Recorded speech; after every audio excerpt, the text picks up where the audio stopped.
All right. Hello, everybody. We come to you live from the Golden State Studios immediately following the Golden State Warriors ending up as you'd expect in a home game against the red-hot San Antonio Spurs, winners of now 10 straight. The final score at Chase Center, 127-113. Friendly reminder, not just that we're powered by FanDuel, but that the bookies at FanDuel sure know what the hell they're doing. The last time I looked at the line, 13.5. That's what the Spurs were favored by. Final score, they win by 14. They're brilliant for a reason. And very shorthanded Golden State Warriors team. We got some news pertaining to Steph and Curry. So let's get into it. Congratulations on getting over the hump. It's Wednesday. By the time you're watching this, probably Thursday, which means you're already well over the hump. You're now approaching the home stretch. Hope you have some fun with us. We're powered by FanDuel.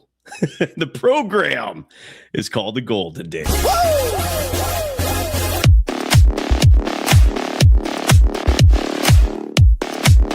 Hey now. Let's go. Yeah, let's go. Welcome to the show. My name is Cyrus Saatsaz. You can follow me on Threads and Instagram at DogWild. Over on Twitter, my handle is at Surf Journalist. The program on both platforms at Golden Days Pod. I've mentioned already multiple times that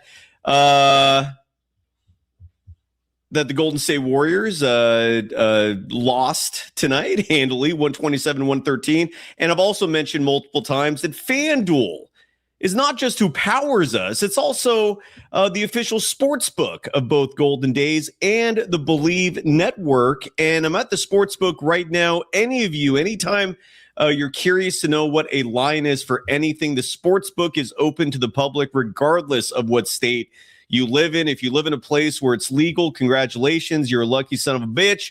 But for those of us in places like California, where we can't legally use FanDuel, we can still legally use the sportsbook to find out what the lines are. And the Warriors are back in action tomorrow. This is the final 5-game homestand of the season. Meaning once these 5 games are up, and now there's 4 remaining because they just lost to the Spurs tonight, that's it. You may never see the Warriors at Chase Center again. And if we never see Steve Kerr at Chase Center again, we're having a party. But I'm not going to keep my hopes up. I go back to the homestand of the Golden State Warriors because the Warriors have a back-to-back. Tomorrow they play the Cleveland Cavaliers. And the Cavs are heavy favorites at Chase Center, 10.5-point favorites more specifically. The Warriors money line, if you think there's an upset brewing there, plus 350. The OU on that one, 226.5. Again, that is courtesy of FanDuel. And we come to you again live from the beautiful Golden State Studios in West Sonoma County, California. Final score 127-113. Victor Wembanyama reminding everybody, in this case, more specifically, the Bay Area crowd, his value. He played just 28 minutes, 56 seconds. And in those 28 minutes, 56 seconds, he was 16 of 22 from the field. Absolute menace. Even was 2 of 6 from beyond the arc. Grabbed 18 rebounds. Even dished out 3 assists and got 3 blocks. 41 points, 18 boards. That's what Victor Wembanyama did on the Golden State Warriors tonight. Steve Kerr with his 39th different starting lineup of the season, inexplicably going with Draymond Green at the 5 on a night where they're playing Victor Wembanyama's San Antonio Spurs. Make that make sense. Well, Wembanyama feasted as usual. Question now becomes, who is the FanDuel player of the game for your Golden State Warriors? I love the fact that LJ Cryer got the start tonight, his first career start. I'm going to leave it up to the audience here because I don't know who should get it tonight. Is it LJ Cryer or is it Nate Williams? Nate Williams had a team high 18 points for your Golden State Warriors, grabbing 4 rebounds as well, even having 2 steals in this one. and an assist. Nate Williams also going 2 of 4. That is 50%, ladies and gentlemen, if you're not a math person, from beyond the arc. So that is candidate number 1. One more time, the stat line for Nate Williams tonight: 18 points, 4 rebounds, added an assist, added 2 steals, shot 50% from deep.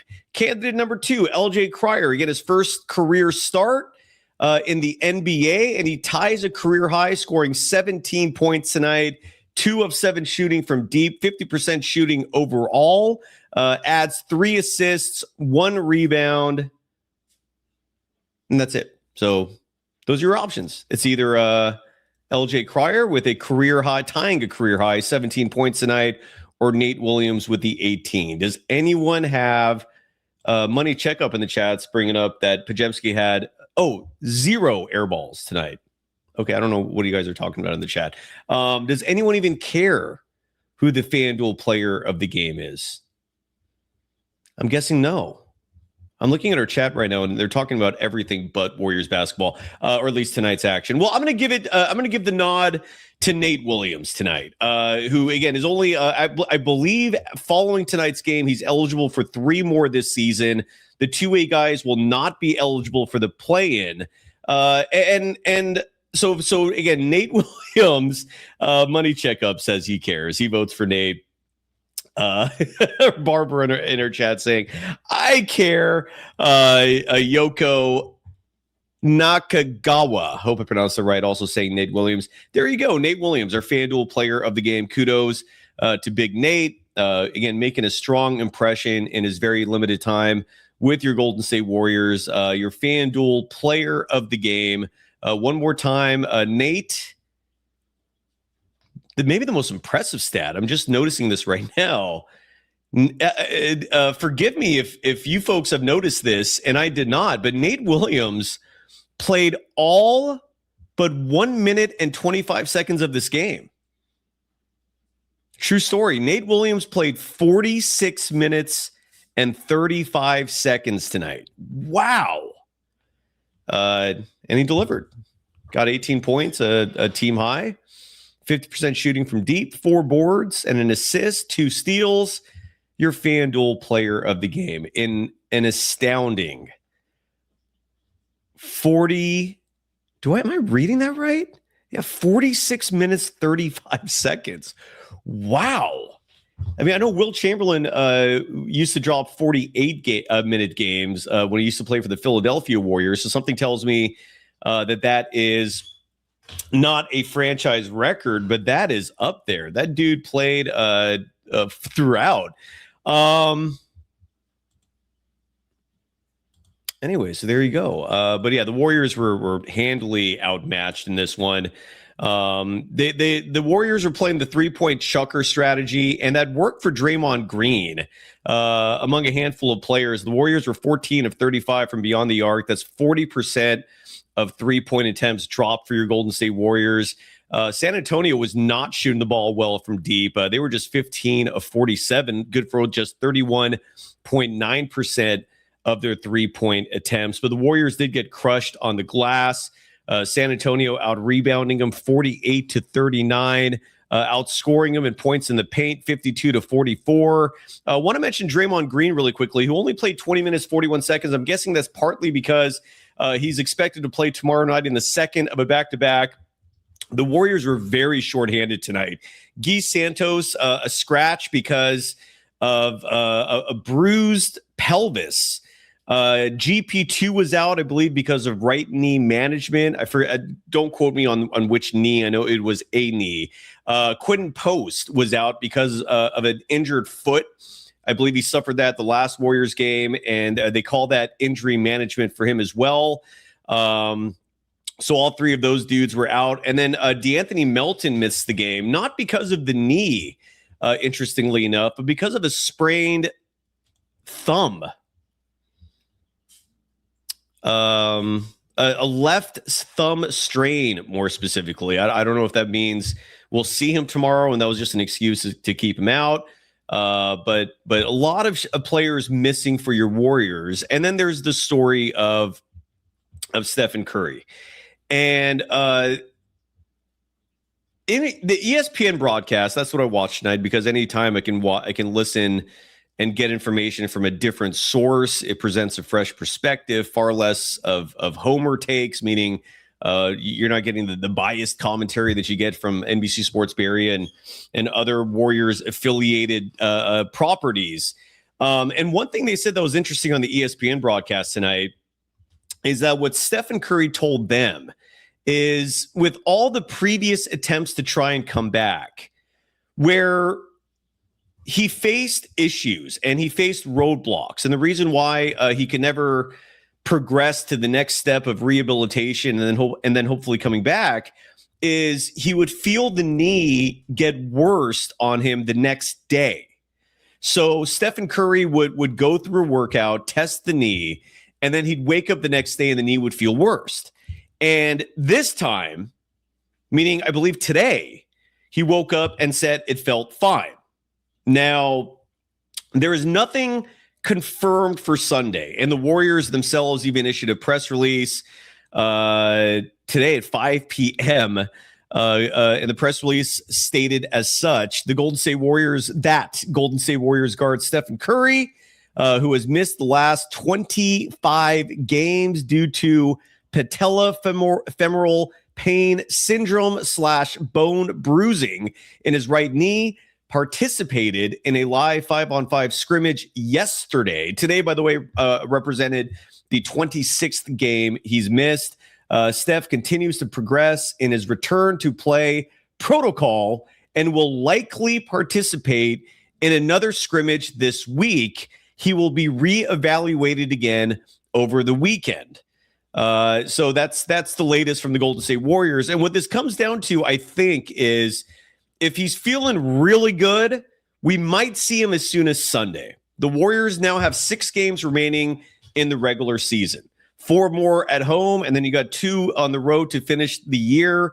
Those road games are going to be at Sacramento, at the Clippers. The 4 home games remaining for your Golden State Warriors: Cleveland tomorrow, the Houston Rockets on Sunday, the Sacramento Kings next Tuesday, the LA Lakers next Thursday. And it remains a wait-and-see approach in terms of whether or not we're going to see him. I'll say this: it will be interesting and very exciting if he plays. I'm going to be holding my breath the entire time, given the type of year the Warriors have had. There is going to be excitement mixed with massive anxiety, at least for me. I don't want to see him get hurt. I legit worry about the guy coming back and trying to force himself into game action with just a handful of games remaining in the regular season. It's all but certain the Warriors' first play-in game is going to be at Portland. It's not official yet, but it almost certainly will be, because the Warriors, following the loss tonight, I believe they're now 3 games back of Portland in the standings. They don't own the tiebreaker either, so it's just a matter of days before Portland clinches that 9th spot. So you're talking about Steph coming back. If he comes back and plays on Sunday, it's going to be against the Rockets, which is not going to be a walkover. I mean, the Rockets are playing for postseason positioning. They're going to try and have some momentum going into the postseason. They're a big team, even with all the injuries they faced. But here's the reason why I worry the most about Steph coming back. Teams are sleeping on the Warriors right now. What I mean by that is a lot of these games that we've been watching, the last 26 with Steph out, have given some people what I call false hope, because the Warriors are fighting these games. They're keeping them competitive. They're rarely getting blown out. And the problem is, a huge reason why this is happening is because of what we've been repeatedly mentioning on this program. These are trap games. Meaning, when opposing teams see the Warriors on the calendar and they see that Steph's not a part of the rotation because he's out, urgency is not there. The aggressiveness that you normally see from oppositions playing a Stephen Curry-led Warriors team, it's not there. The foot is let off the gas. The moment Steph comes back, that's gone.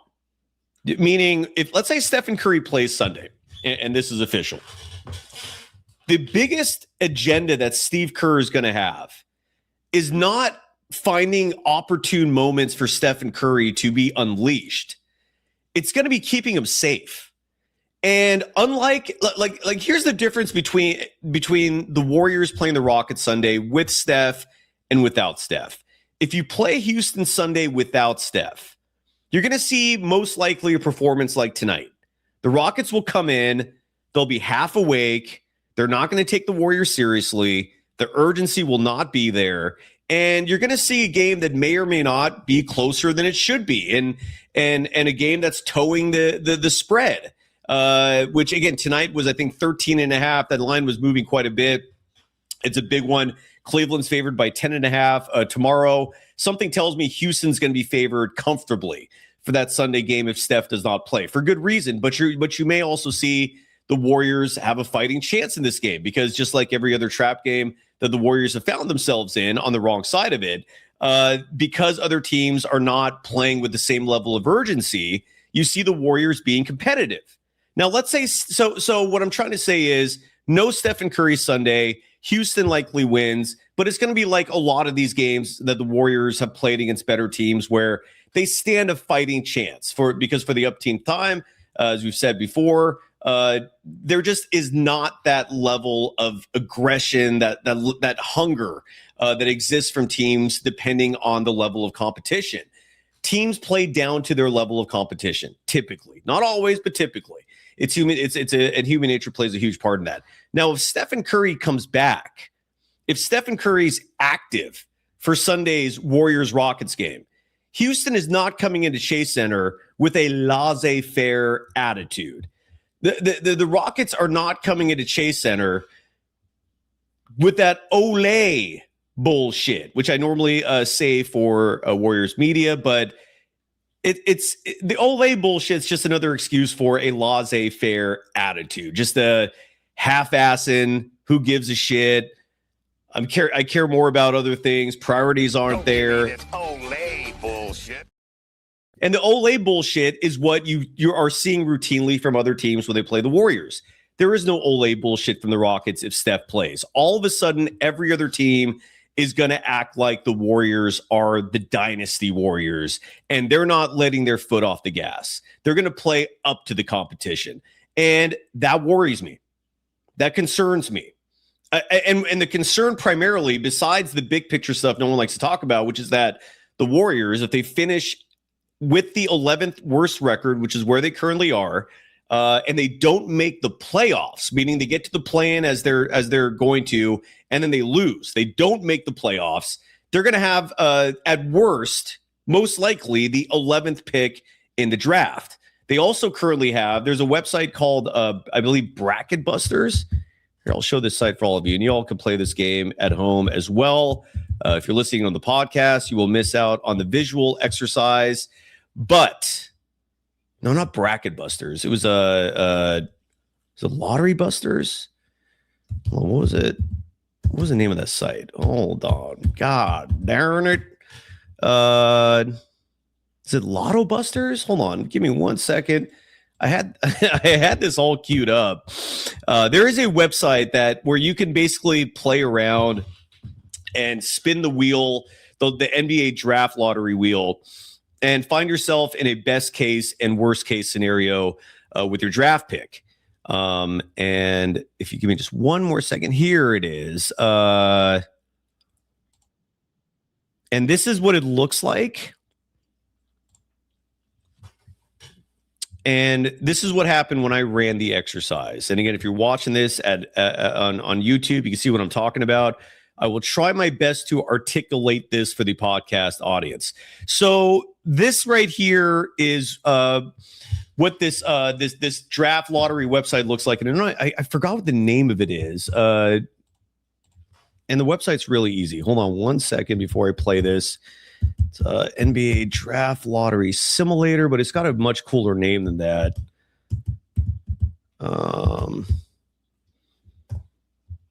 Tankathon. Why couldn't I think of that?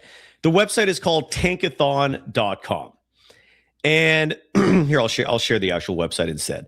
Well, actually, I'll go back to this one for 1 second just to show you what happened when I played it the first time. And all you got to it's literally just a button you press. It simulates the NBA draft lottery. And if you're watching this again in YouTube right now, you can see the Warriors have currently a no, it doesn't show here. They have a 9.4% chance of getting a top 4 pick. That's almost 10%. If they don't make the playoffs. And I pressed this button one time. This is what happened. The Warriors got the number 2 pick.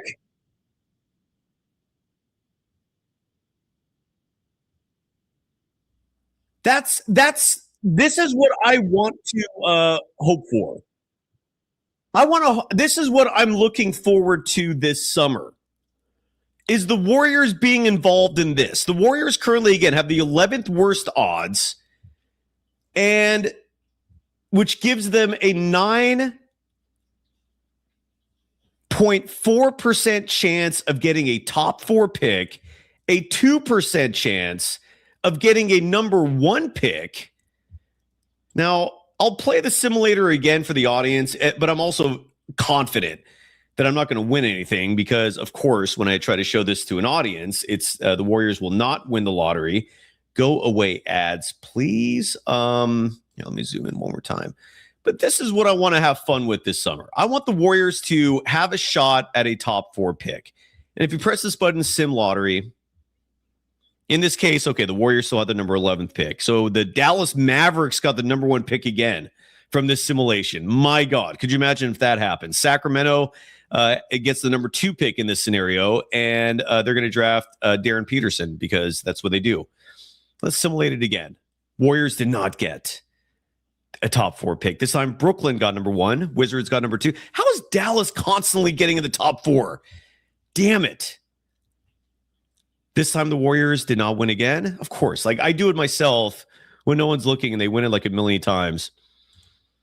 So in theory, me pressing this button over and over again, it should by the 9th time get the Warriors in the top 4. I've pressed it 10 times now. But again, that's how odds work. Here we go. It took me 11 times for the Warriors to get the number 2 pick. And nothing about this is scientific. Anyways, you see what I'm trying to say here is that you're risking a shot at getting a top draft pick if you fight for a playoff spot. You're also just as bad, maybe even worse than that. You're risking Stephen Curry's health.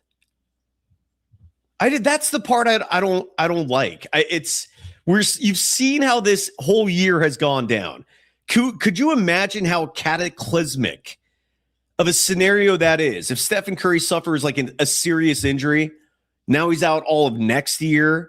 I guess the only bright side is if they do something like that, maybe Steve Kerr could be fired now, but instead of another offseason. Hom's in the chat saying that's a miracle. No, it's almost a 10% chance. 1 in 10 is not a miracle. What would be a miracle is Golden State beating OKC in the first round. That's a miracle. 1 out of 10, not a miracle. 1 out of 10 is 1 out of 10. It's odds. I mean, if you want to talk miracles, usually we're thinking like 1 out of 100, 1 out of 1,000, 1 out of 1,000,000. Anyways, Hamza, learn math. 9% is not a miracle. Come on, man. Stop. Riz is asking, is that site accurate? Go check it out for yourself. It's tankathon.com. It's very simple. And the best part about it to me is the fact that it gives you the odds for each team, depending on your draft position and what you can get. So if the Warriors, let's say hypothetically, drop to 12th, which is where Portland is right now, your odds of getting a top 4 pick drops from 9.4% to 7.1%. And your odds of a number 1 pick, AJ DeBonsa, I can dream, goes from 2% to 1.5%. Yeah, Kev F agreed, saying 9%, 9.4% is higher odds than beating OKC in a series. The odds of the Warriors beating OKC in a series, what would that be? Like 1 in 1,000? I mean, I put your money where your mouth is if you believe that hype. I'm looking. If Stephen, here's the good news for me, selfishly. If Stephen Curry plays, Will Hammond Jr., if you're out there, I hope you're out there, you're going to owe me $100. But I'm not that desperate for $100.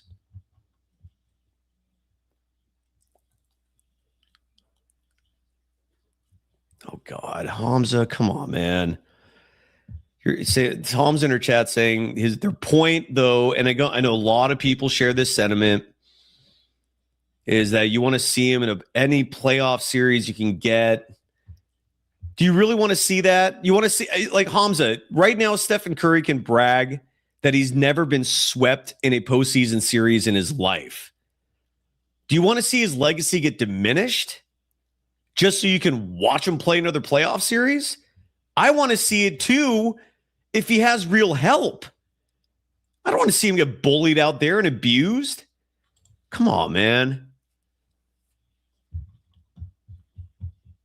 Let me post the link. So anyway, so it's a wait and see approach when it comes to Stephen Curry.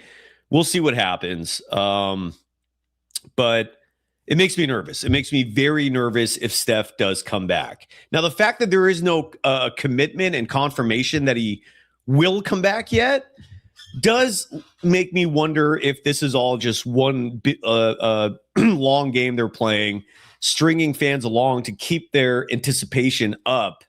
So interest is maintained for an entire regular season. I don't know. We shall see. We shall see. Mr. Silax in our chat saying Steph is the help. He is not a superhuman being. He is a human being. 38 years old.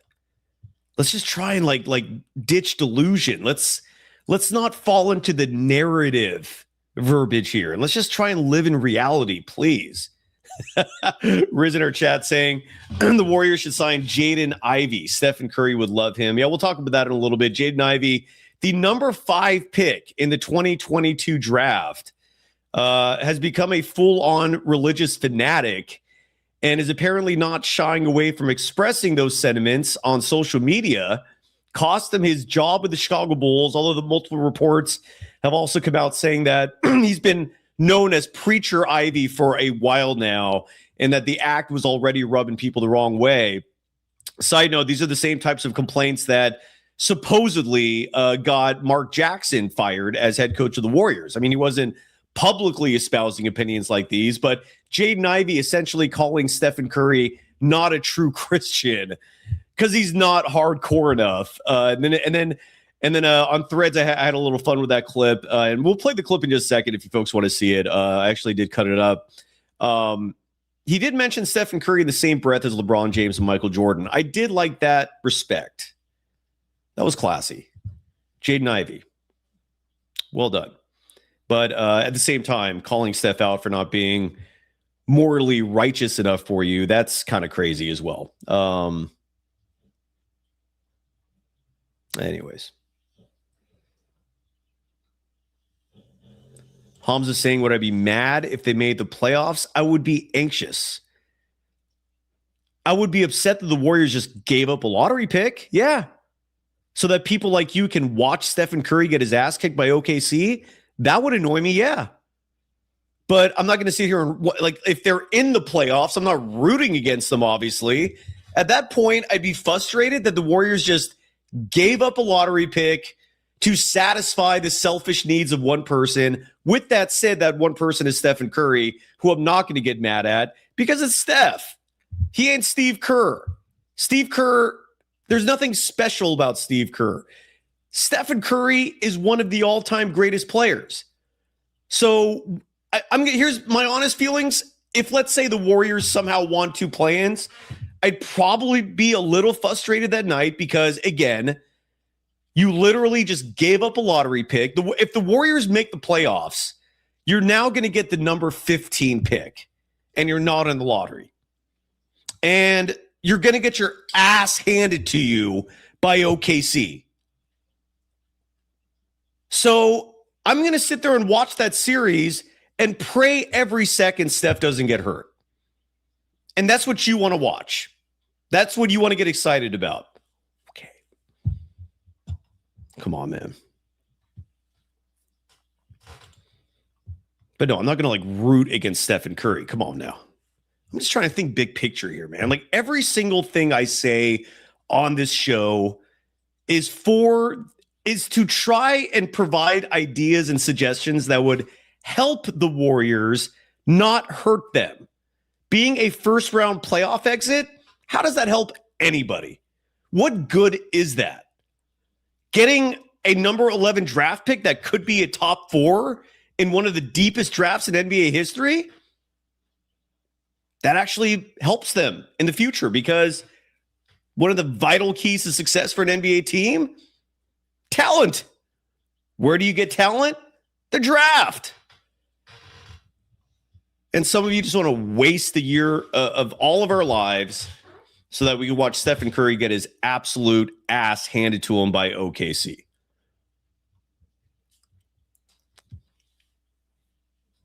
No, thank you.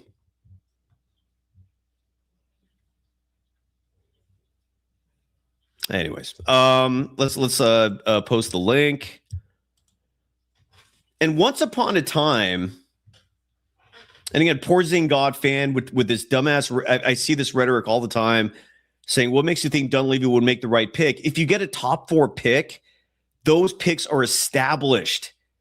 Dumbass Dunleavy can't get in the way. Those picks are predetermined.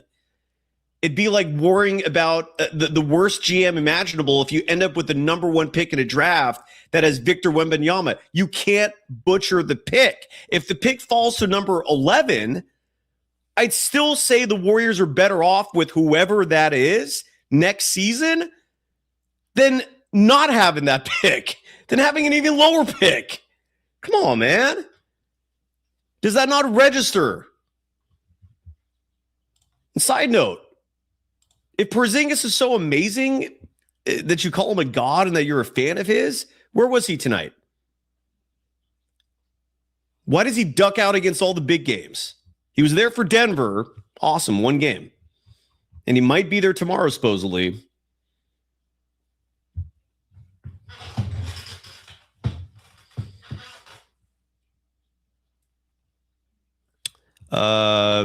Here's the link if anybody wants to come on.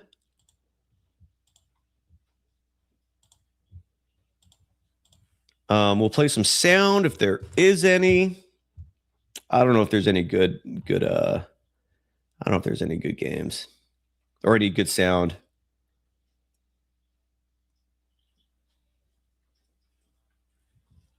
Julian Bashir, you're on. How are you doing? Hello, sir. You used to have really creative little emoji profile pics. You wave the white flag? You're going back to yourself? No, I just have a lot going on. I don't yeah. But is the job hunt going good for you? I had 3 interviews this week, so we'll see how that goes. Good luck. Yeah, so I don't have time to like goof off or find little things, but I did want to play a game with you, if that's Please. Okay. All right, so we have people in the chat, and again, I'm still a Steph Curry fan. I'm realistic. I think he can be impactful with a team that has other talented stars, but I don't think that he can just be plopped into the current Warriors team and suddenly, you can win any series with Curry. Well, here's a huge problem. What you're going to see a lot of if Steph comes back, because we saw this throughout the season. Like Steve Kerr does not feel comfortable unless Steph is surrounded out there with Podziemski and GP2 at all times.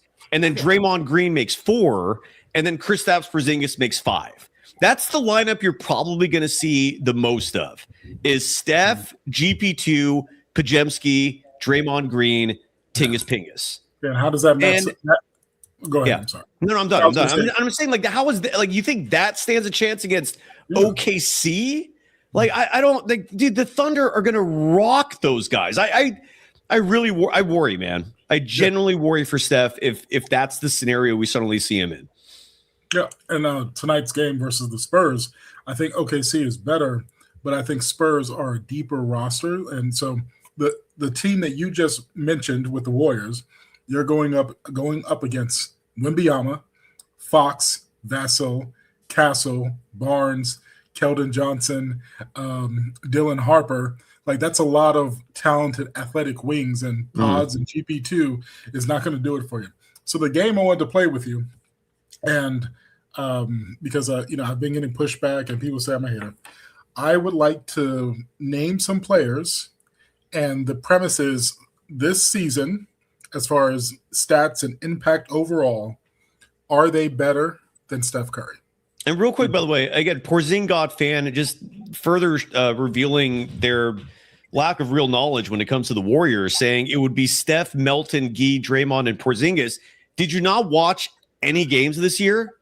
Like what the constant that we were seeing when Stephen Curry played is GP2 and Podziemski, and then sometimes D'Anthony Melton would be like the fourth dude out there. So maybe you'll see D'Anthony as well, and then Draymond is your small ball five. But the design of it is because Steve Kerr trusts GP2 and Podziemski above everyone else not named Draymond Green to be screen setters, for their entire modus operatus out there just being protect Steph. He trusts them to do that more than anyone else, and that's how Steve Kerr rolls. That's all he cares about, is making sure Steph gets his and Steph is protected. And that's why you don't routinely see the best lineup surrounding Steph, because in Steve Kerr's eyes, the five best players don't necessarily represent the five guys who are going to set up Steph for success the most. Yeah. That on paper is what we should see. Nope. In reality, Steve Kerr is going to have a lot of GP2 and a lot of Brandon Podziemski out there. So your average height for your three-guard lineup is going to be 6'3", and OKC is going to feast because half the game is defense. Never mind the fact that what teams are doing this year, and a lot of people missed it because a lot of people just ignore the fact that half this game is defense. What teams were doing on the Warriors this year when Steph played is target him defensively every possession. And I'm not saying Steph is a liability defensively, but what I am saying is at 38 years of age, you can wear him down by constantly attacking him defensively. And I think that's a huge reason why his shooting percentage this year was down over 3% from the three-point line versus his career average. Like, he's 38, all right? So you have to surround him by near perfection if you want this thing to work. GP2 and Podziemski are not near perfection. This is why I don't like this idea at all of just forcing Steph back with a handful of games to play and just throwing him into a postseason, pretending that he's not a human out there at 38 years, like something horrible can't happen. And you have a coach who, again, his only priority is, what can we do to make Steph look good out there? It's not, what can I do to for the team success? It's also not, what can I do to prevent injuries? It's just, what can I do to make Stephen Curry look good out there and have him protected for spacing? That's it. That's all Steve Kerr rolls with. And I don't trust it. I don't trust the man. And Stephen Curry at 38 years old, that worries the shit out of me if he's going to roll back out there. Sorry, Julian, I'll shut up now. No, you're making a lot of great points. And so it's going to lead to, where is Steph Curry at 38 years old as far as league impact? So his stats: 27 points per game, 4.8 assists, 3.5 rebounds. So let's just go down the list. Is he better than Cade Cunningham? No. Wait, hold on. Yeah. What is this exercise? You're doing a who's better than who? Yeah, right now, not historically, but for impact of the season, because we have a lot of people that say, oh, if we get him back, anything is possible. So yeah, that's crazy. I mean, look, anything is possible, sure. I mean, I could jump and have a 50-inch vertical. Is it likely? Hell no. But anything's possible. I mean, shit, dude. I might end up with a who's the hottest supermodel out there today, or who's considered to be the queen of all attractive women right now? Is it who would you say that is, Julian Bashir? Honestly, I don't keep up with the newest. Give me one name. Just give me. You can come up with a name. Give me one name. Come on. Help your brother out. Giselle Bundchen. Giselle Bundchen, fine. I could end up with Giselle Bundchen. Yeah. Anything could happen. Give me an effing break, man. Well, no, the best ever. Not Lena Dunham. That's all you. You can. That's all you can. That's for you. I will be. This is how gregarious I will be for you, sir, and altruistic. I'll let you have Lena Dunham. She's all yours. Enjoy. Go ahead. No, so I was going to say that, some of the fans are acting as if it's like LeBron James coming back for one of the Cavs teams or doing the Heat run, because he was that impactful that he can especially those 4 years. The last time was with the Cavs, he can take anybody. So that's the sense I'm getting from people. Is like, oh, Steph Curry, he can drag this team into the playoffs. So I just want to list names quickly. You give me a yes or no. Right? Before you do that, Julian, the reason why I don't like this exercise is I'm going to say probably Steph over almost every name you give me. But what I will also say is any of these other names you give me, if you swap Steph with these guys and put them on the Warriors, I feel the same. Like Cade Cunningham, for example. If Cade Cunningham was on this Warriors team, I wouldn't want him to play either. I'd rather just sit him down for next year. I feel like you're jeopardizing any star. But go on, let's do this exercise anyway. Go for it. I am curious. So yeah, all right. So you said no. So Anthony Edwards. Well, that's a tie. Okay. Only because of age. Only because Anthony Edwards is not even at the peak of his powers yet. He's just about to get there. Steph's 38. So that's what I'm saying. I'm saying for this season right now, for what Curry is, not his historical, achievements. I know even this season, I still think Steph is that good. I just think his team is not. That's my problem. And and I'm not going to ignore the fact that he's 6'2", 6'3" with shoes on. He's not some 6'8" athletic freak like LeBron. He's not even like an athletic freak like Anthony Edwards.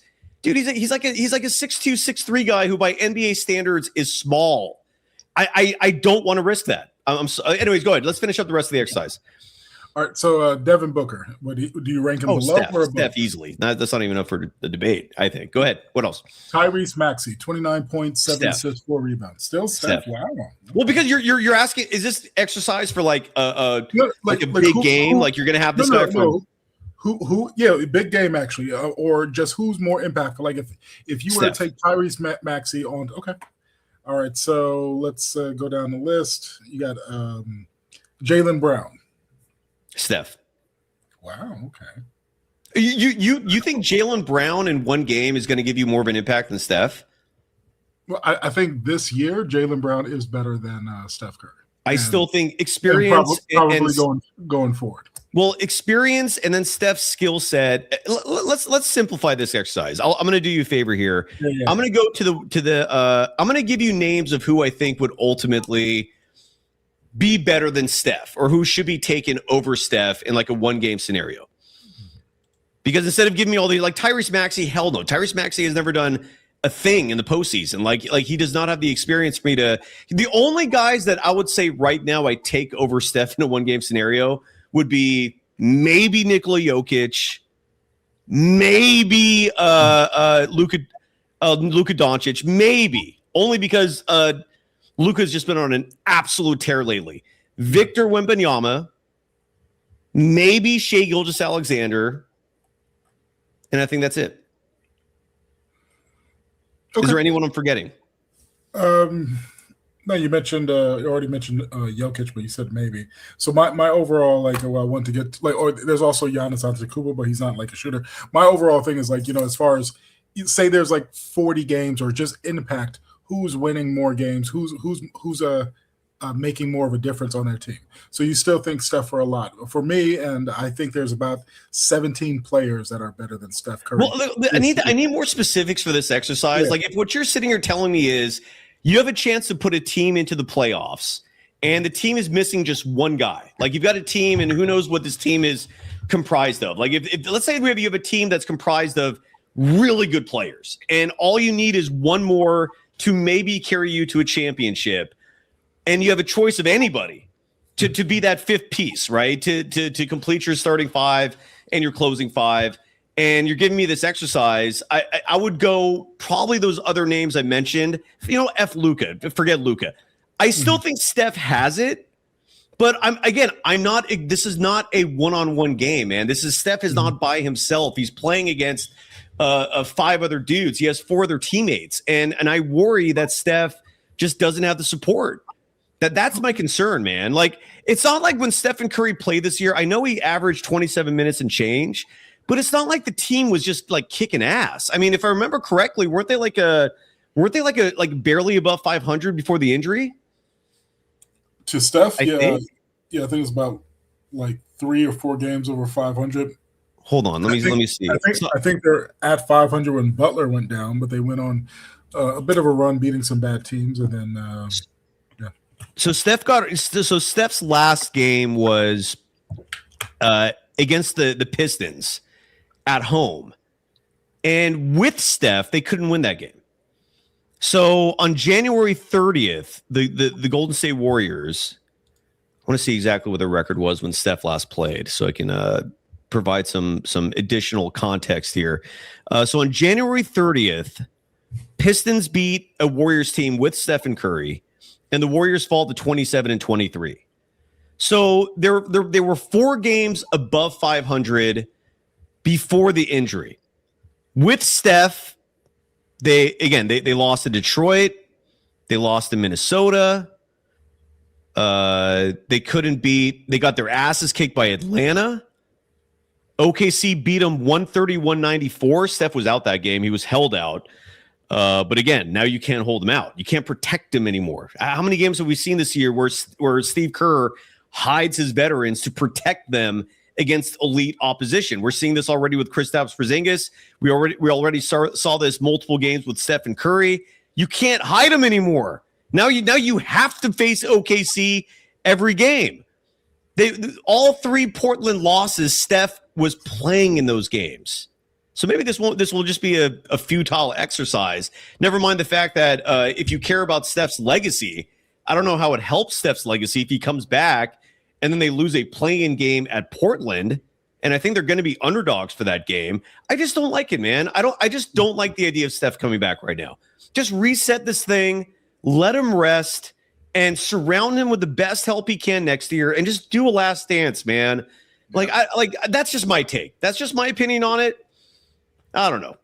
Well, I wrote something in the chat that making the playoffs gets you 4 more games. Missing the playoffs gets you a possible franchise player that will affect the next decade.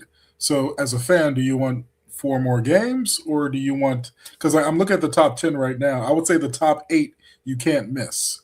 You have 2 elite point guards that are going to be in a draft. You can either go for a passer or a scorer. You have a lot of 6'10" guys or 6'9". You have about 3 forwards that could be, kind of like, like a run and gun top Wiggins if he had the attitude, or whoever we're trying to compare him to.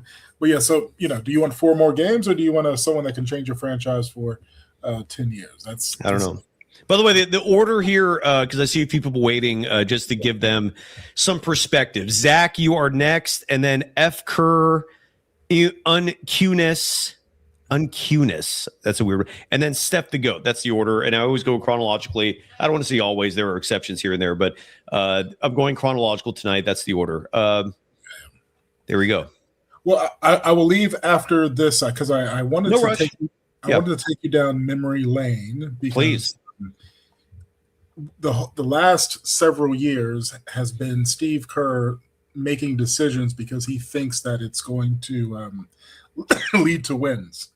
And I actually forgot that we didn't make the playoffs in 2024. Correct. We lost a play-in. We lost by 24 points. That was the Clay 0-for-10 game. Yeah. To the Sacramento Kings. And I know we're harking on past objects, but the thing that we've always hindsight is always teaches you what really is. And so Steve Kerr that year, of course, we had Kuminga, 3rd leading scorer, but we had a big issue with Andrew Wiggins. He missed a bunch of time, averaged 13 points per game when he came back, super inefficient. There was a Clay struggling, Pod starting over Clay. So I'm looking at it now. So in that game, Clay goes 0-for-10, Wiggins 4-for-11. Trace, for some reason, was getting more minutes than Kevon Looney, when the year before, Kevon Looney was part of the starting 5 that was the best starting 5 in the league. Actually, and Moses Moody, 15 minutes, had a great game, 16 points. And why didn't he get more minutes? And 16 points is actually the second leading scoring in that game. It was Steph Curry at 22, Kuminga at 16, and Moses Moody at 16. But you see that you give Kerr's giving heavy minutes to Klay Thompson, 18 minutes to Chris Paul, 1 for 3, which was like a dud season. Like, why did you feel that you needed Chris Paul? And I don't think they ever were honest about why they got Chris Paul. The truth is they wanted a salary dump. Correct. Yeah. I mean, the Warriors haven't been honest with the public in years. No, it's kind of sad. I still think back to, like, some people like to diminish what Bob Myers' impact was on this franchise. Everything started going good, and look, it could just be a coincidence, but these are the facts. Everything started to turn when Bob Myers got here, not when Steph was drafted. It was a good 2-3 years before Steph figured out the ankle injury and started to become dependable. Side note, it seemed to be like right when Bob Myers came, but again, coincidence probably. And then everything started going south the moment Bob Myers left. I don't think that's coincidence. I think there's something there, and there's reports now that the Mavericks, there's a lot of teams trying to sign Bob Myers. It starts with who's running your team from a personnel standpoint. And this is where it's like Steve Kerr needs to go. Dunleavy Jr. needs to go. But this blow up won't happen for another year, like in all likelihood. But anyways, I miss Bob Myers is what I'm trying to say. I don't know why I even thought of that right now, but I did. Yeah, and so I just thought it was interesting when I was going back down memory lane now, because I was trying to figure out something. I was like, wait a minute, we didn't make the playoffs this year. We had a good record of 46-36, but lost to the Kings. And yeah. Again, that was the Klay Thompson. He went 0 for 10 and still played something like 32, 35. I don't know. It was a high minute total. And that was the game where, again, Kuminga was just, and he was contributing that season. Kuminga was actually playing some really good minutes and what helped the Warriors even get that 10 seed, because the team was dealing with all these injuries that year. And then he gets rewarded in that playing game with like he was relegated to like just a minimal bench role like usual. Yeah, he was on the bench, but he had 27 minutes, 16 and 7. But looking at the minutes, there's heavy minutes in the wrong areas. Like Klay Thompson, 32 minutes. Why are you giving Klay Thompson 32 minutes when you've already told him earlier in the season, I don't trust you, I trust Brandon Podziemski over you? Because Steve Kerr's a buffoon. That's why. Brandon had 24 minutes. Here's a stat you're going to love. Brandon Podziemski had 24 minutes. He shot 2 for 3. 8 rebounds. No. In that play-in that game? Okay. Yeah, 8 rebounds. Great for your point guard. But guess what? He only had 1 assist. So how many points did he have that game? 5 points, 1 assist, and 8 rebounds. Yeah. And for some reason, he's a winner. According to Steve Kerr, he's a winner. It's like based on what? Are you kidding me? I cannot believe Kerr keeps he's doubling and tripling down on that rhetoric, like just calling Podziemski a winner. It's like based on what? Based on like when he's out on the court with Hall of Famers? Yeah, of course he looks like a winner in those scenarios. Like, how is this team doing when he's not surrounded by Hall of Famers? Oh wait, he can't score a lot of points. He doesn't lead your team to victories. He just the dependability part of Podziemski is damn respectable. And that's a part of his game that I will happily commend, because it is sad how in the modern NBA, the number of players who are frail and just fragile, it's just weird. Like, so many players find any excuse to miss a game. Podziemski doesn't do that. Respect, but he does not deserve top minutes. Tonight, by the way, he did not get top minutes. He only played 17 minutes and 14 seconds. I don't know why that was. What's up? I'm sorry, why do you think that is? I don't know. Probably to save him for tomorrow. That would be my guess. Something tells me Steve Kerr looked at today's game as a lost cause, and he gave Nate Williams, again, 46 minutes, 35 seconds. Nate Williams only sat on the bench for 1:25 tonight. Incredible. Again, LJ Cryer started, didn't finish with a ton of minutes, 23 minutes, 29 seconds. Pat Spencer played 38 minutes tonight. Would not be surprised if someone told me that was a career high. The stash finishing with 14 points, 8 rebounds, 7 assists, and a steal. Made a lot of good mid-range shots. That was what my memory served for Pat tonight. And then Seth Curry had a good game tonight. Right? I'm sorry it took me so long to mention him. He only played 10 minutes and 3 seconds. And that's one thing I would be excited to see is Steph and Seth on the same court together, finally playing a possession in simultaneously. So Seth tonight was 5 of 8 from the field, 2 of 4 from deep. One of the game's all-time great 3-point shooters. 12 points. Second, he had a 14-point effort. I think his first game of the year. So I don't think this is a season high for him. But 12 points, 2 rebounds for Seth, the dad bod.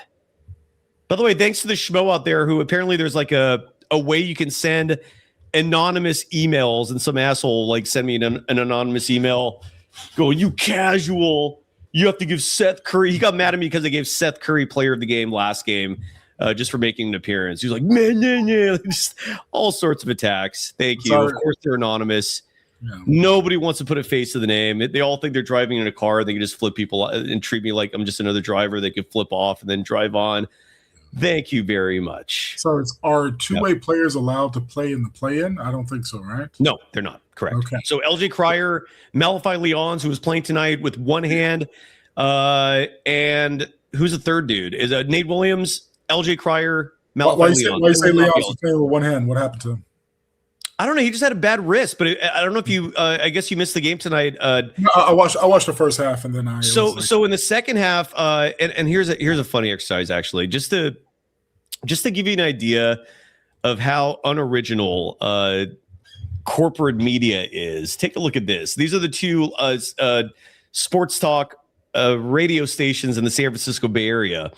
This is KNBR, and they post a clip of Steve Kerr after tonight's game talking about Malachi Leons and him shooting with just one hand, right? And you see like an attribution, and then you see the clip below, and then here's 95-7 the game. It's not the same clip. They're not communicating with each other. They literally, both of them, made the exact same clip. That's just how stale and unimaginative these local.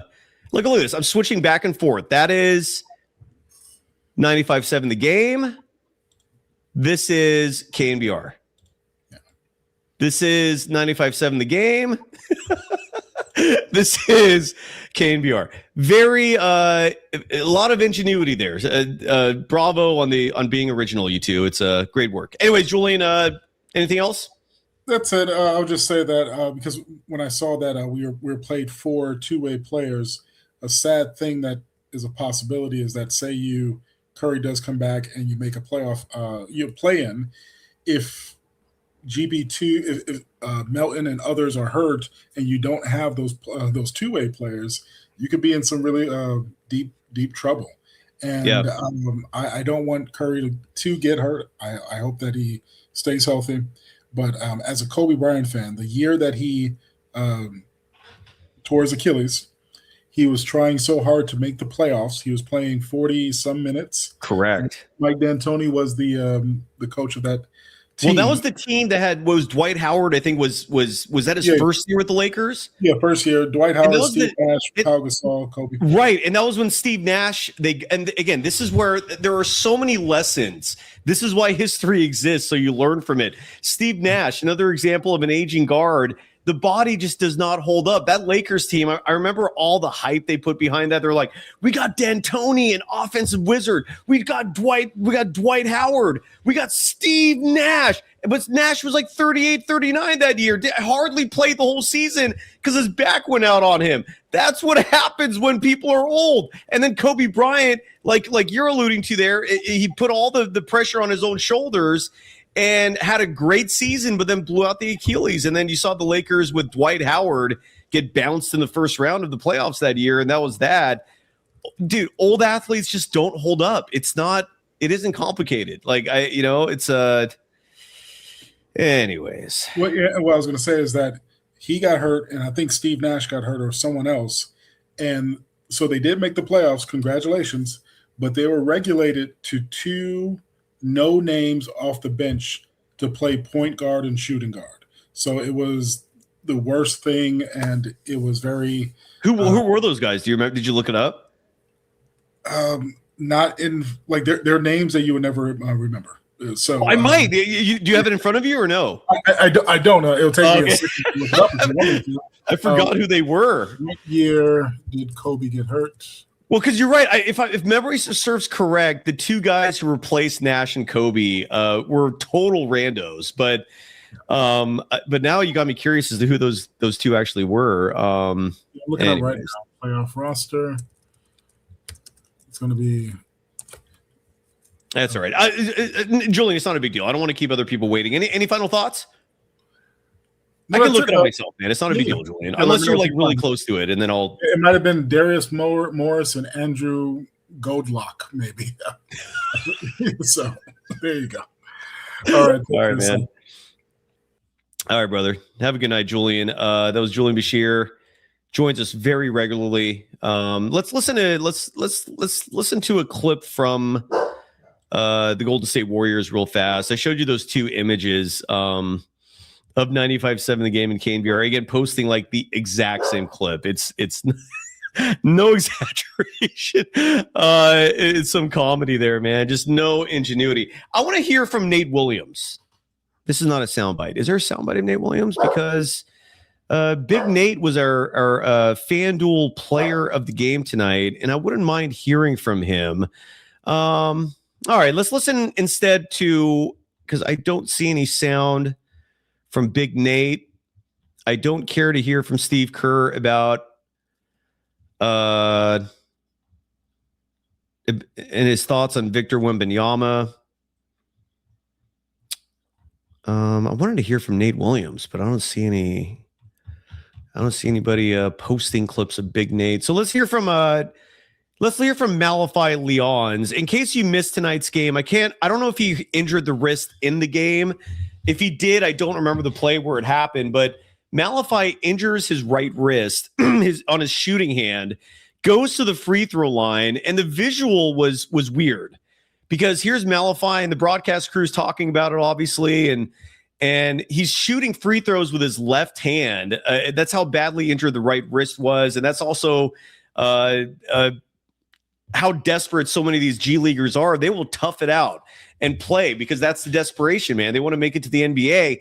And so he misses the first one, and it was an awkward free throw, but he made the second with his left hand. Anyways, here is Malachi Leons talking about shooting free throws with one hand, the wrong hand, the non-shooting hand more specifically. And then Zach, I'm going to bring you on right after that. But let's listen first to Malachi Leons, Golden State Warriors two-way player, relatively new addition this season, talking about the right wrist. What happened there?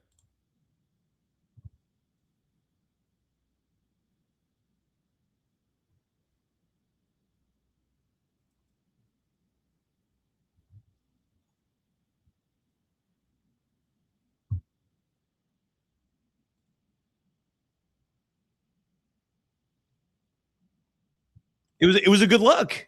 Literally, I mean, I'm pretty sure it was nothing but net with the second one. Again, with the left hand, it looked awkward because, again, that's just not his shooting hand.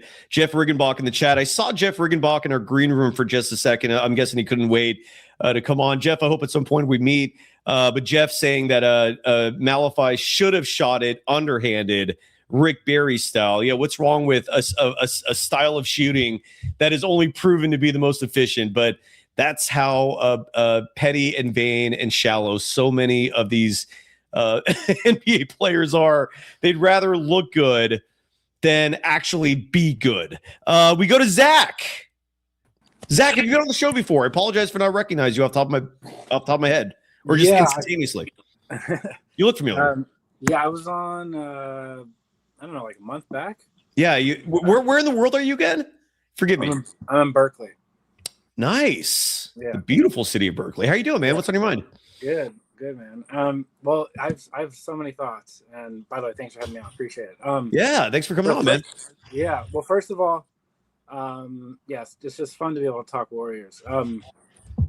First of all, I want to talk about Kerr for a second. I feel like people don't give him enough credit for being as petty and narcissistic as he really is, and I'm going to get to that in a second. And then also, I think people don't give him enough credit for being as thoughtful about the future after he leaves as I think he is. So this is my hypothesis. So I don't know. This is just a hypothesis. I don't know. Obviously, I have no idea if that's true, but I think he really cares about his image and his perception by the media and the public and the fans after he leaves. So if the players that he has chosen as his favorites and that fans and the media clearly see that that he thinks are important, if they continue to do well after he leaves, then that makes him look good. Like, for example, if he gets Pods a contract, and if he like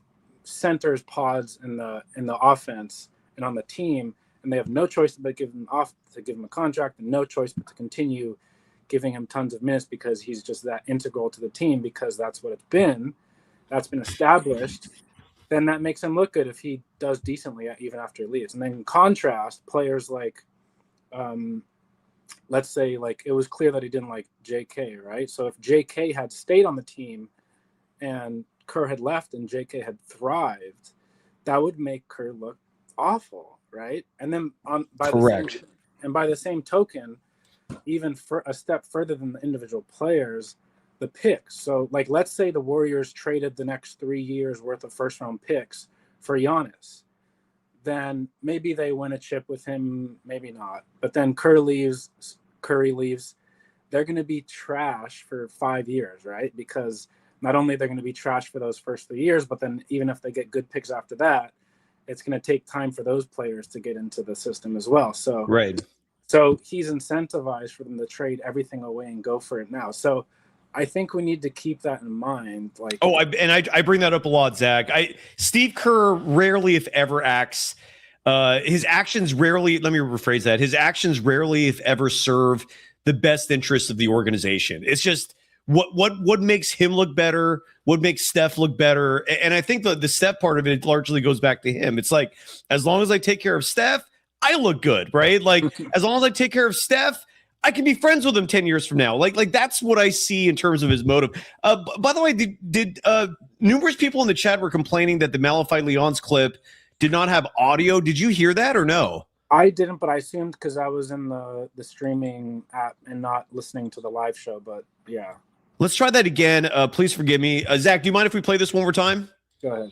All right, let's try this again. Sorry, folks, I don't know why the audio didn't work there, but here's Malachi Leon's one more time. And the audio is from a cell phone, so forgive the quality of it, but I hope you hear it this time. It's all right. We still have like full mobility, so it's been trying to find different. Zach, did you hear it? Yeah, I'm hearing it. Okay, good. All right, I'm going to start it over. Okay. It's all right. We still have like full mobility, so it's been trying to find different ways to work around it. And one of the things is left-handed free throws. Been working on it with Coach Mark, and I made one today. Yeah, how did it feel to make that one? Pretty cool. Just trying to aim at the basket and hope and pray that it goes in. It's all right. All right, there we go. So that was Malachi Leon's again talking about shooting the one-handed free throw. Apologies for the audio issues there. Zach, continue on, sir. Okay, so the second thing I want to talk about is you talk a lot about, minutes allocation. I think that's spot on. So what I want to focus on with that is the year-over-year minutes allocation for individual players. So I think there are very few exceptions to this rule, which is any all-star player, any player who's not even an all-star, but below that, any like major starter, long-term starter on the team in the whole league, maybe their first year in the league, they get maybe 15 minutes a game, maybe 20, something like that. But then that next year, that trust is established. They get 30 minutes, like they get a major bump, and then they get sustained, consistent minutes every game. They're not getting DMPs. They're not some games getting 40 minutes or 47 like Nate Williams, and then the next game getting a DMP, right? Like they're getting consistent minutes. And then year over year, from the beginning, that they get trust in them from the coaching staff. In other words, they don't like the trust is put in the player who has all this talent before the player has fully blossomed. Like Kerr, I think Kerr has this expectation that this player, I'm going to give him a couple minutes here, a couple minutes there. If he plays perfectly, then I will reward him with consistent minutes. But that's just not how the NBA works. If you look at any of these these good players, not even all-star players, good players, the coach, the team established trust in them, and then their skill built from there. There's so few exceptions to that. Now, if you look at the Warriors, like, let's look at, I don't know, people don't like talking about JK, but let's look at the first year, 17 minutes a game. The second year, 21, 26, 24, 23. That's crazy. A player It is crazy. drafted that high, it should be, okay, first year 16, fine. Next year should be 26. And then year after that should be 30, right? Let's look at Moody. Like, I am so high on Moody. I forget. I don't know if it was, you were talking about last time about you or someone else was talking about how good Moody is. I've been such a huge Moody fan for so long. But look, his minutes, first year, 11. Next year, 13, 17, 22, and now 25. And that's not, even to this year, it's like, it's a little bit more consistent this year. And Zach, I'm guessing what drives you crazy is you look at those minutes and then you see who else on the team is getting more than them. That's the part that like that's what infuriates me. Yeah. Go ahead. Well, that's exactly it. It seems to me that this is the way the NBA works. This is how good teams succeed. They identify talent, they draft that talent, and then they make a commitment in terms of minutes and playing time. The only player, obvious, the punchline is obvious. The only player that applies from the Warriors is Pods. That's it. Nobody else gets that consistent confidence, that consistent time to develop their game on the floor. So no shit, Moody's going to have like an inconsistent play style when they treat him like he is inconsistent, and they don't give him any trust. You expect this player, this young kid, I mean, he's still 23. You expect this 23-year-old to be perfect every night, or, whoever it is. You expect a 23-year-old JK to be perfect every night when they treat him like shit and don't give him time to develop. And adding to that, Zach, and this is why, like Podziemski, to me, like the ceiling is obvious. Mm-hmm. Like he's playing, and we know that, or at least certain people know that. I feel confident in knowing that. It's largely because he's played so much, right. So we have a good idea what to expect. This was always my gripe with Kerr's treatment of these other youngsters. We still don't know what Kuminga's ceiling is. We don't have the slightest clue what he could be. He could end up being a trash player. But if Steve Kerr had handled them properly, we could have had that answer by year 3 and moved on. Right. Kerr wastes so much time in whatever his process is. And I feel like, again, his process is just throwing crap against the wall, seeing what sticks. He's just all about his gut, his intuition. And this goes back to your narcissism accusation, because the only people on this planet who think their intuition is so special that they listen to it for every big decision are narcissists. People think the world, the universe is spinning around them. Like, your shit stinks like everyone else, Kerr. Like, just because you feel something doesn't mean it's right. And promise you that episode's coming soon, along with an article. I got to finish writing the article first. I'm working on it right now, but the article and the show will have the same title: When Steve Kerr's gut went wrong. And we're going to highlight every single time that happened, man. This goes all the way back to 2014. I can tell you what the first moment is in terms of when Steve Kerr's gut was wrong.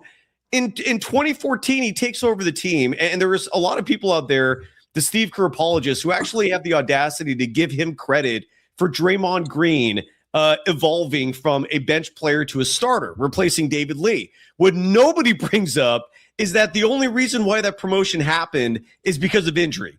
David Lee had an injury-plagued season in Steve Kerr's first year, and the injury happened right off the bat. Like he was not available for opening night, and so it wasn't Steve Kerr's gut that led to Draymond Green getting bigger opportunities. It was David Lee. If David Lee did not get hurt, he's the starting power forward for that team. And I don't think they're winning 67 games with David Lee as your starting power forward. It's all like, to me, what Steve Kerr has been blessed with is timing.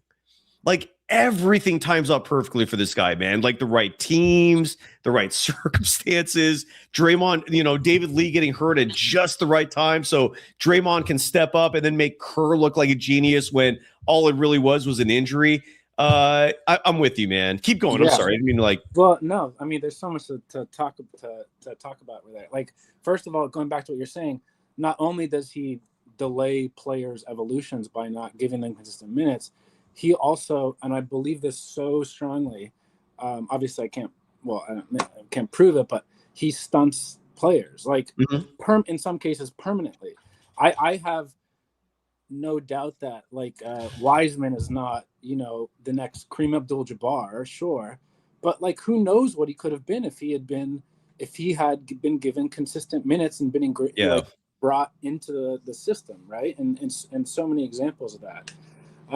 So like I'm so it's so it's crazy. Yeah. So I forget what I was going to say after that. Oh, sorry. And Jeff Riggenbach, I think you've said plenty, brother. You're getting a lot of accolades in the chat. Jeff Riggenbach adding how crazy it is that Steve Kerr has this double standard and of trust, where he trusts Podziemski with the minutes, the roles, but for whatever reason, that's like the only youngster he trusts. And one pattern, because to me, like trying to figure shit out, a lot of the methodology behind that, just like troubleshooting, is figuring out patterns of individuals. And one pattern that Steve Kerr has is rewarding dependability, rewarding staying on the court, rewarding not being injury prone. I always thought that was like a weird, like a non-written rule that you're not supposed to lose your job because of injury. That rule clearly does not apply to Steve Kerr. Like, he does not give a shit. Like, if you get injured, it's just next man up. And if he likes that next person better, you're done. That's it. Nice knowing you. That's how Steve Kerr rolls. But and a huge part of me wonders if that's ultimately like the pattern that has led him to love Podziemski so much is just reliability. It's just knowing the guy is going to be there night in, night out. Whereas Kuminga, it sucks, man. And this is where I've always said, like, the one question mark about Kuminga is whether or not he can stay on the court. He gets injured a lot. But then again, Moses Moody until this year was not injury prone, and he still wasn't getting opportunities. So I don't know, man. But with Wiseman and Kuminga, at least, injuries unfortunately derailed them, and then Steve Kerr never went back. He just kind of like gave up on him because of injury, and it sucks. Well, no, I agree completely. And I think part of the issue is what you've talked about so many times, especially recently, which is the power dynamic in this organization. There like one, there's a football team that I've followed more closely recently because I'm so fascinated by the dynamic in terms of who does what, which is the Philadelphia Eagles. And the way the Philadelphia Eagles work is the GM has absolute control, not only of the draft, not only of trades and any kind of transactions, but also, in my opinion, also playing time. Like Steve Kerr, for I don't know how, but he has assumed control. So like the organization can sign somebody, but he is not going to play them. Like a serious organization is not going to allow that to happen. There are other examples but yeah, and it's insane. They defer to him the way San Antonio deferred to Popovich, and they're not the same guys at all. But like Popovich, I get it. I don't get it with Kerr. Sorry, go ahead. Yeah. Well, because that's not his job. His job is not talent assessment. His job is, you've given me these players, let's play the best guys. So to the extent, maybe, I think the front office is definitely to blame for not being more firm about the guys that need to play. Obviously they should have learned by now that he's not playing the best guys. So it's on them as well for not standing up to Kerr not giving the most minutes to the best players. But I want to draw a quick parallel to some other Bay Area teams because, please. I think one of the biggest things is what you said a couple minutes ago about Kerr lucking into certain players turning out to be good. Like a great example that we've talked about, or you've talked about before, and your guess is Guy Santos. It's almost as if he had no clue how good this guy was. And then all of a sudden there's injury and this guy starts playing and, oh my God, he's good. Let's start giving him minutes. And then he delivers, right? Another example is one of the reasons why me and so many other people were so frustrated with Farhan Zaidi and Gabe Kapler is because they would do the same stuff. Like they wouldn't put trust in their young players, whether it's Luis Matos or like, for example, they had an injury and then they put this guy in, Elliot Ramos, and he just started balling. And then they had no choice but to leave him in the starting lineup. And he's been a starter ever since. And he's one of their best defensive players. and he's a homegrown player. That was completely by accident. They didn't identify him and stick him into the starting lineup. They lucked into that because of an injury. Another example of a team drafting players really high and then the coach not playing him is the 49ers. Kyle Shanahan has some kind of similar power dynamic with the Niners in terms of his control over personnel decisions and playing time, which, like I said before, contrasts so strongly with some other football teams like the Eagles. So they have all these Kyle has this weird thing where like he used to be a wide receiver in college. He was not good. And I think he has some kind of complex about his own ability, similar to I think how Kerr has some kind of complex about his value and role in the league when he was in the league, and that colors everything in his in his coaching career, his experiences as a player. Kyle had the Niners had all these wide receivers and running backs that they've drafted in the third and fourth round, and in the NBA and in the football, you probably know this, but third and fourth round picks, day 2 picks and early day 3 picks are so valuable. Those, like, your best players are in those rounds. And he doesn't play them. He redshirts them for a year, sometimes 2, sometimes more. He does sometimes occasionally have some guy who, for whatever reason, fits his system or kisses ass enough. But it's the same stuff with Kerr. Like, they have a draft, they have the talent, and then you don't even give it a chance to blossom. He doesn't even give it a chance. Yeah. That is, like, I'm, above I love Curry. I used to really like Kerr, but above else, I'm a Warriors fan. I mean, ultimately, if here's a stupid analogy. I love my mom. If she started killing my siblings, I would side with my siblings. I would. It's not dumb. That's not dumb. I get it. Right? Like, it's like I don't understand the fan that cares more about the current coach than the long-term success of the team. They have somehow been convinced by media members and by other fans, I guess, that the current coach, to not support the current coach is to not support the team. No, it's the exact opposite. You should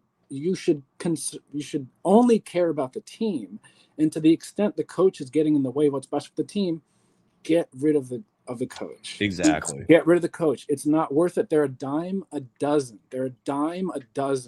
There's so many good coaches. Something people say in the NFL is, oh, if you fire Kyle Shanahan, if you fire Kerr, every team's going to call him. If you fire Kyle Shanahan, every team's going to call him. Great. It's, by the way, Zach, I think that is actually true with the Niners.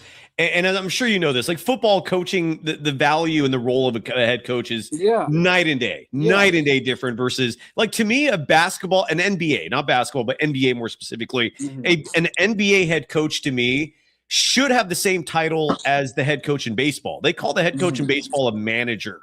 That's what a head coach in the NBA should be called too. Because they're like, for example, Steve Kerr tonight said after the game that the team will not have time to study film when they play the Cavaliers tomorrow. And truth is, the NBA schedule is so frenetic and with all the back-to-backs and the travel, that teams don't even get a chance to practice in between games. Film sessions are not happening that often. The biggest value of a head coach in the NBA is having the ability to know who to play and who not to play when, right? And Steve Kerr has failed at that time and time and again, man. Like, it's agreed 1,000% with everything you're saying. But I will also say this: if Kyle Shanahan gets fired as the head coach of the Niners, I feel very confident a lot of other NFL teams would want to snatch him up. If you disagree with that or no? No, I agree because. But I think if Steve Kerr, real quick, if Steve Kerr got like decided, if he got fired or stepped down, there is no other NBA teams going after him. Like, even if Steve Kerr would like volunteered, like let's say I don't know who his agent is, but let's say Steve Kerr's agent is suddenly calling NBA teams going, "Hey, Steve wants to coach again." No one's hiring him. Like, I don't know if the Wizards are hiring him, because the Wizards are going to want a coach who actually develops talent, and we know Steve Kerr's not doing that. I don't think a team like Orlando's hiring them because, again, you have a lot of young pieces and unless it's a situation like maybe Houston, maybe, but I also don't think they get rid of Ime Udoka.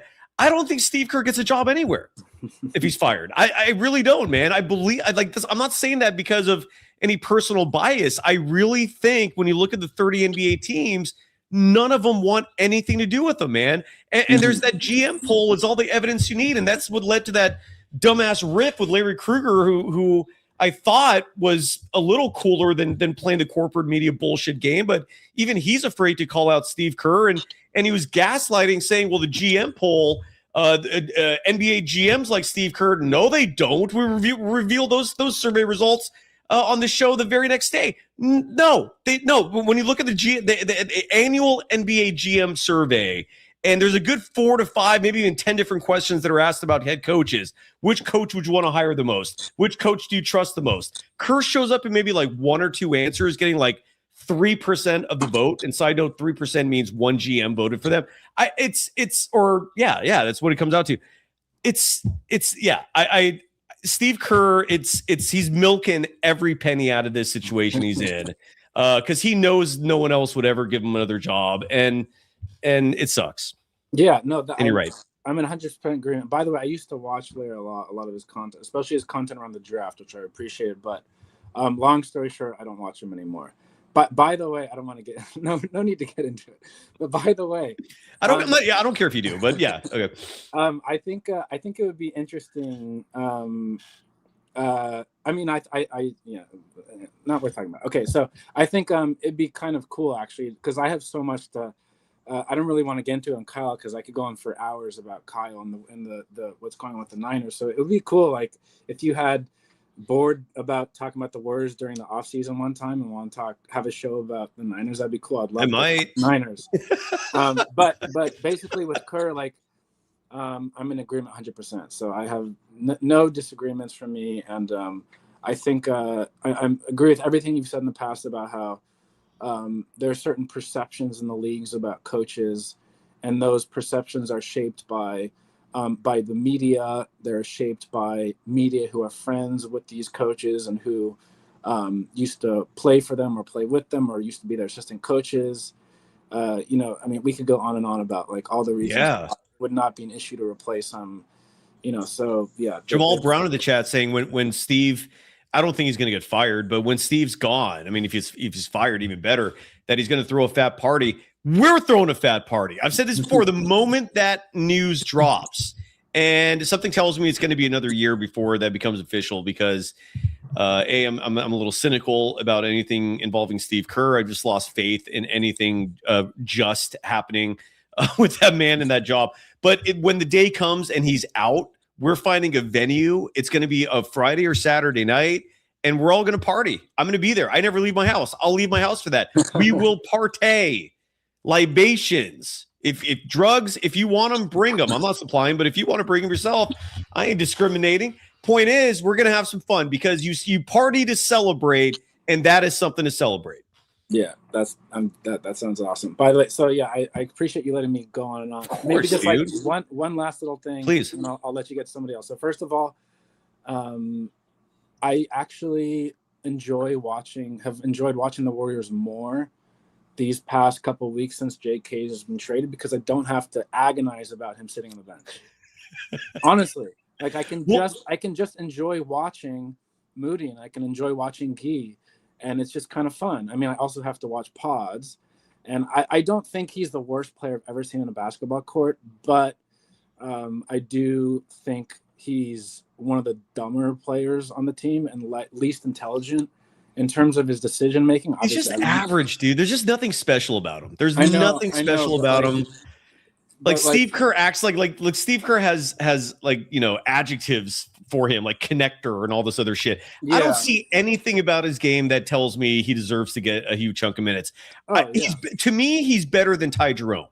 Like I don't have Ty Jerome feelings about him, but that's not saying much either. Well, Ty Jerome can create a shot where pods can't, but the thing that I mean, Armando has brought up some of the overt and covert racism by people like Kerr in recent years. Yeah. And like It's ugly.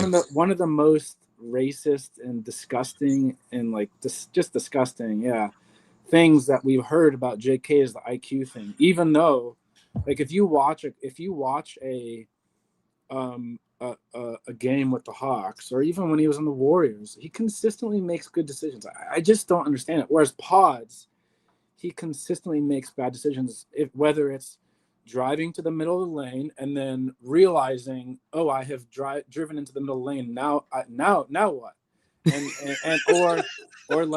Or throwing it across court. Like, he thinks he has the hand-eye coordination of Steph Curry and just throwing it into the stands. Like, so the lack of self-awareness is a mark of a moron. Like, there was one play. You're right. There was one play tonight that where the commentators were given Pod's praise because he did and I still don't know if it was intentional or not. Do you know the play I'm talking about? Where I was listening to the game, not watching, so I know that there was that moment, but I didn't see what happened. There was one play where I forgot who made the pass to Podziemski, and Podziemski was I think he was literally in the paint when he got the ball, and he just flipped it over his head to, I think Pat Spencer was open in the corner. And if that was an intentional pass, it was a good pass. It was a beautiful pass. And Pat Spencer ruined it. If Pat Spencer had made that three, everyone would know what I'm talking about. That would have been a play that's on SportsCenter, and if that's still a thing, I feel like that's what we used to call all the big plays. Is you're going to see that on SportsCenter, but does anyone watch that anymore? Maybe, I don't know. But point is, but Pat Spencer didn't make the shot, so it kind of killed the play. But I can't tell if it was intentional or if the ball just kind of ricocheted off his hands and went to Pat's. And even like Tim Legler was confused. Like, he's like, I don't know if that was a real pass. And then Mike Breen, of course, because Mike Breen is a massive Steve Kerr ass kisser. So of course he was like, oh yeah, that was a pass. And I don't know if it was a pass. Yeah, I mean, I'm looking forward to watching the clip. I have zero confidence that it was intentional. He's one of the least athletic players in the entire league. Zach, by the way, sorry to interrupt you. What do you have to say about Freak Show here saying Pods carries teams? What carrying what? By the way, what's your reaction to this? Because I'm getting exhausted with these guys, man. I think genuinely he's just either kidding or just rage baiting. Just trolling. Yeah. That's probably I don't think people are actually that dumb. I hope not. Yeah. What is he carrying, man? A bucket of water? Jeff Riggenbach in the chat saying, does anyone know the Warriors record when Podziemski has played and Steph has not? According to StatMuse, the Warriors have played 56 games where Podziemski's in the lineup, Steph is not. Their record is 22-33. So take that for what it's worth. So what is that a percentage wise? That comes out to they win 22-33. You said like 33% of their games. Is that what it comes out to? Something like that, approximately 40%. Maybe 40. 40%. Yeah. Okay. It's not good. Anyways, man. Hey, thank you so much for having me. Yeah, thank you. Great call. So much fun talking Warriors. Great call. Thanks, man. Talk to you later. All right, brother. Have a great night, man. Thank you, Zach. That was a fantastic call. That was brought a lot of good content there. Anyways, and for anyone in the chat, I just want to say this. If you ever decide to comment on someone else's looks, reveal yourself so we can return the favor back to you. Otherwise, just shut the F up, dude. Don't criticize people. Don't criticize things that are out of a human being's control. That's just like, it's no different than being a racist. I mean, you're literally prejudiced. You're just stop. Just don't do shit like that. It ain't cool. At least put a name to the insult so we can return the favor and judge you. Otherwise, again, shut the F up. Let's go to uncueness. And I'm just saying that because one or two people in the chat were said some possibly not nice things. Uncueness is on the chat, is on the show. And for the podcast listeners, some weird bug just flew onto me. Yeah, that's what happens when the weather gets warmer at an insanely early time of the year. The critters emerge. But speaking of critters, I know a monkey is not a critter, but it's a mammal. on Cuteness, you have a profile picture of an ape, a monkey. It looks like the monkey's pontificating, almost like they're in Zen mode. On Cuteness, are you there? Hey, Cyrus, it's me. Hey, what's up? Oh, is this Bloomer? Yep. Oh, you're totally mixing it up. I can't spot you anymore, man. Good to see you. How are you doing? I'm good. You sound sad. What's going on, man? I don't know. I'm good. I'm just tired. Long day. Okay. Okay, good. All right. What's on your mind, brother? How are you, man? I already asked you that. What's on your mind? Just real quick, I just chose this monkey because it's a mellow monkey from like. It is funny because it's actually a meme, but it's a 1988. Supposed to be a 1988 Sony Walkman commercial representing a monkey with headphones. Beautiful. And I'm just like, hey, that's a vibe right there. So I'm like, why not represent them a little bit? It's a good vibe. Animals are smart. They're much smarter than most people give them credit for. Yeah. I'm a massive animal lover. I saw a story today that there is some boat that goes down to the Antarctic waters, and they troll the waters for krill. And krill is like the main food source for whales. Right. And krills also are the number one source of the oxygen that we all breathe. True story.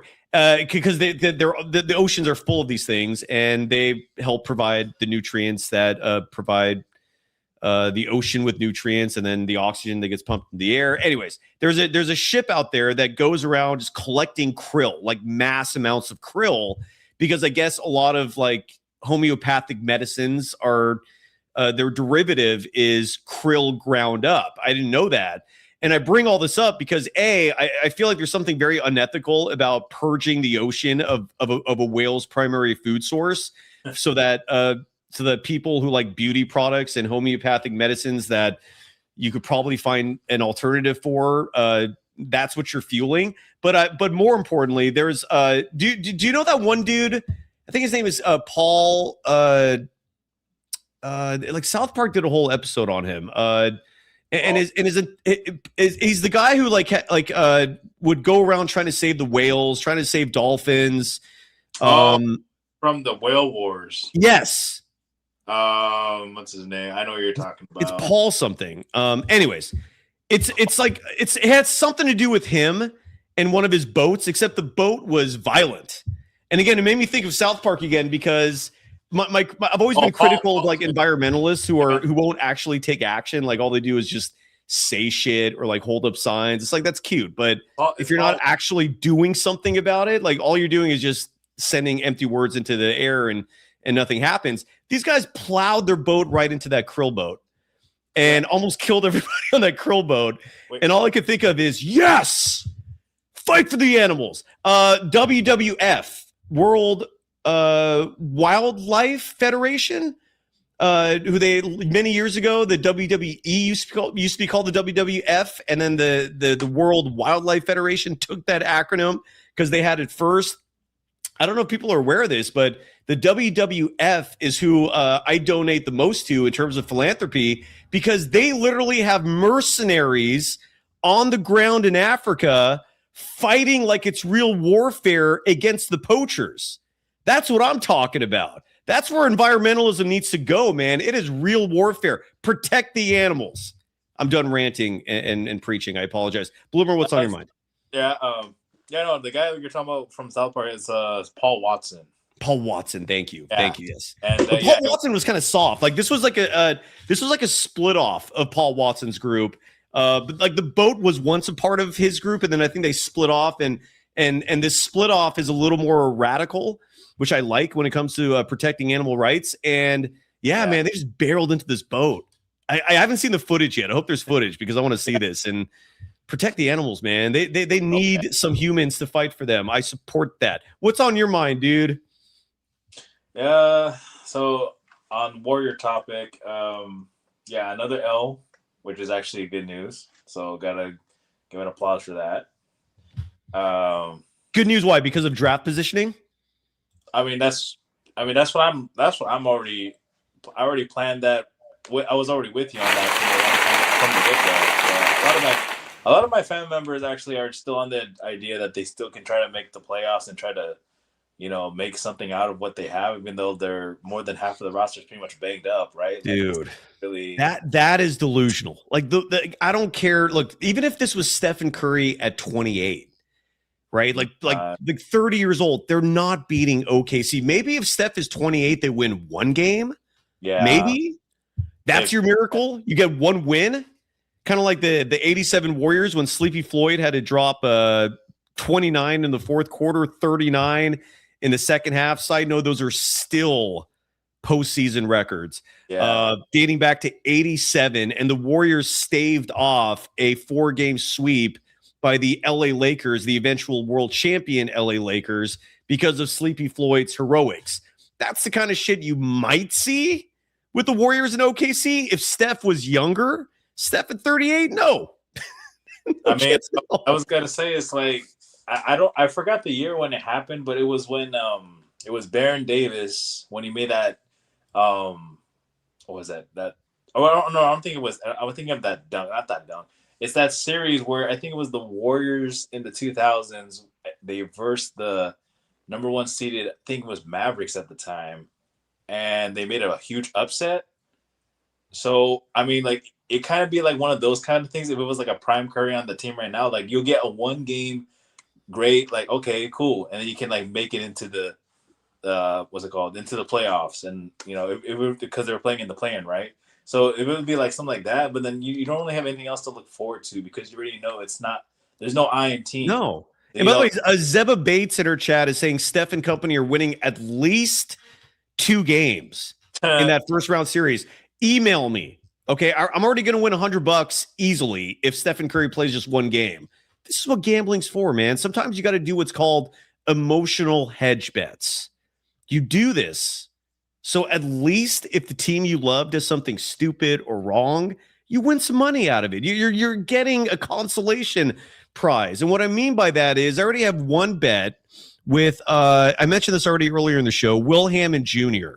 Will Hammond Jr. is going to give me $100 when the Golden State Warriors, if they make it to the postseason, lose in the first round.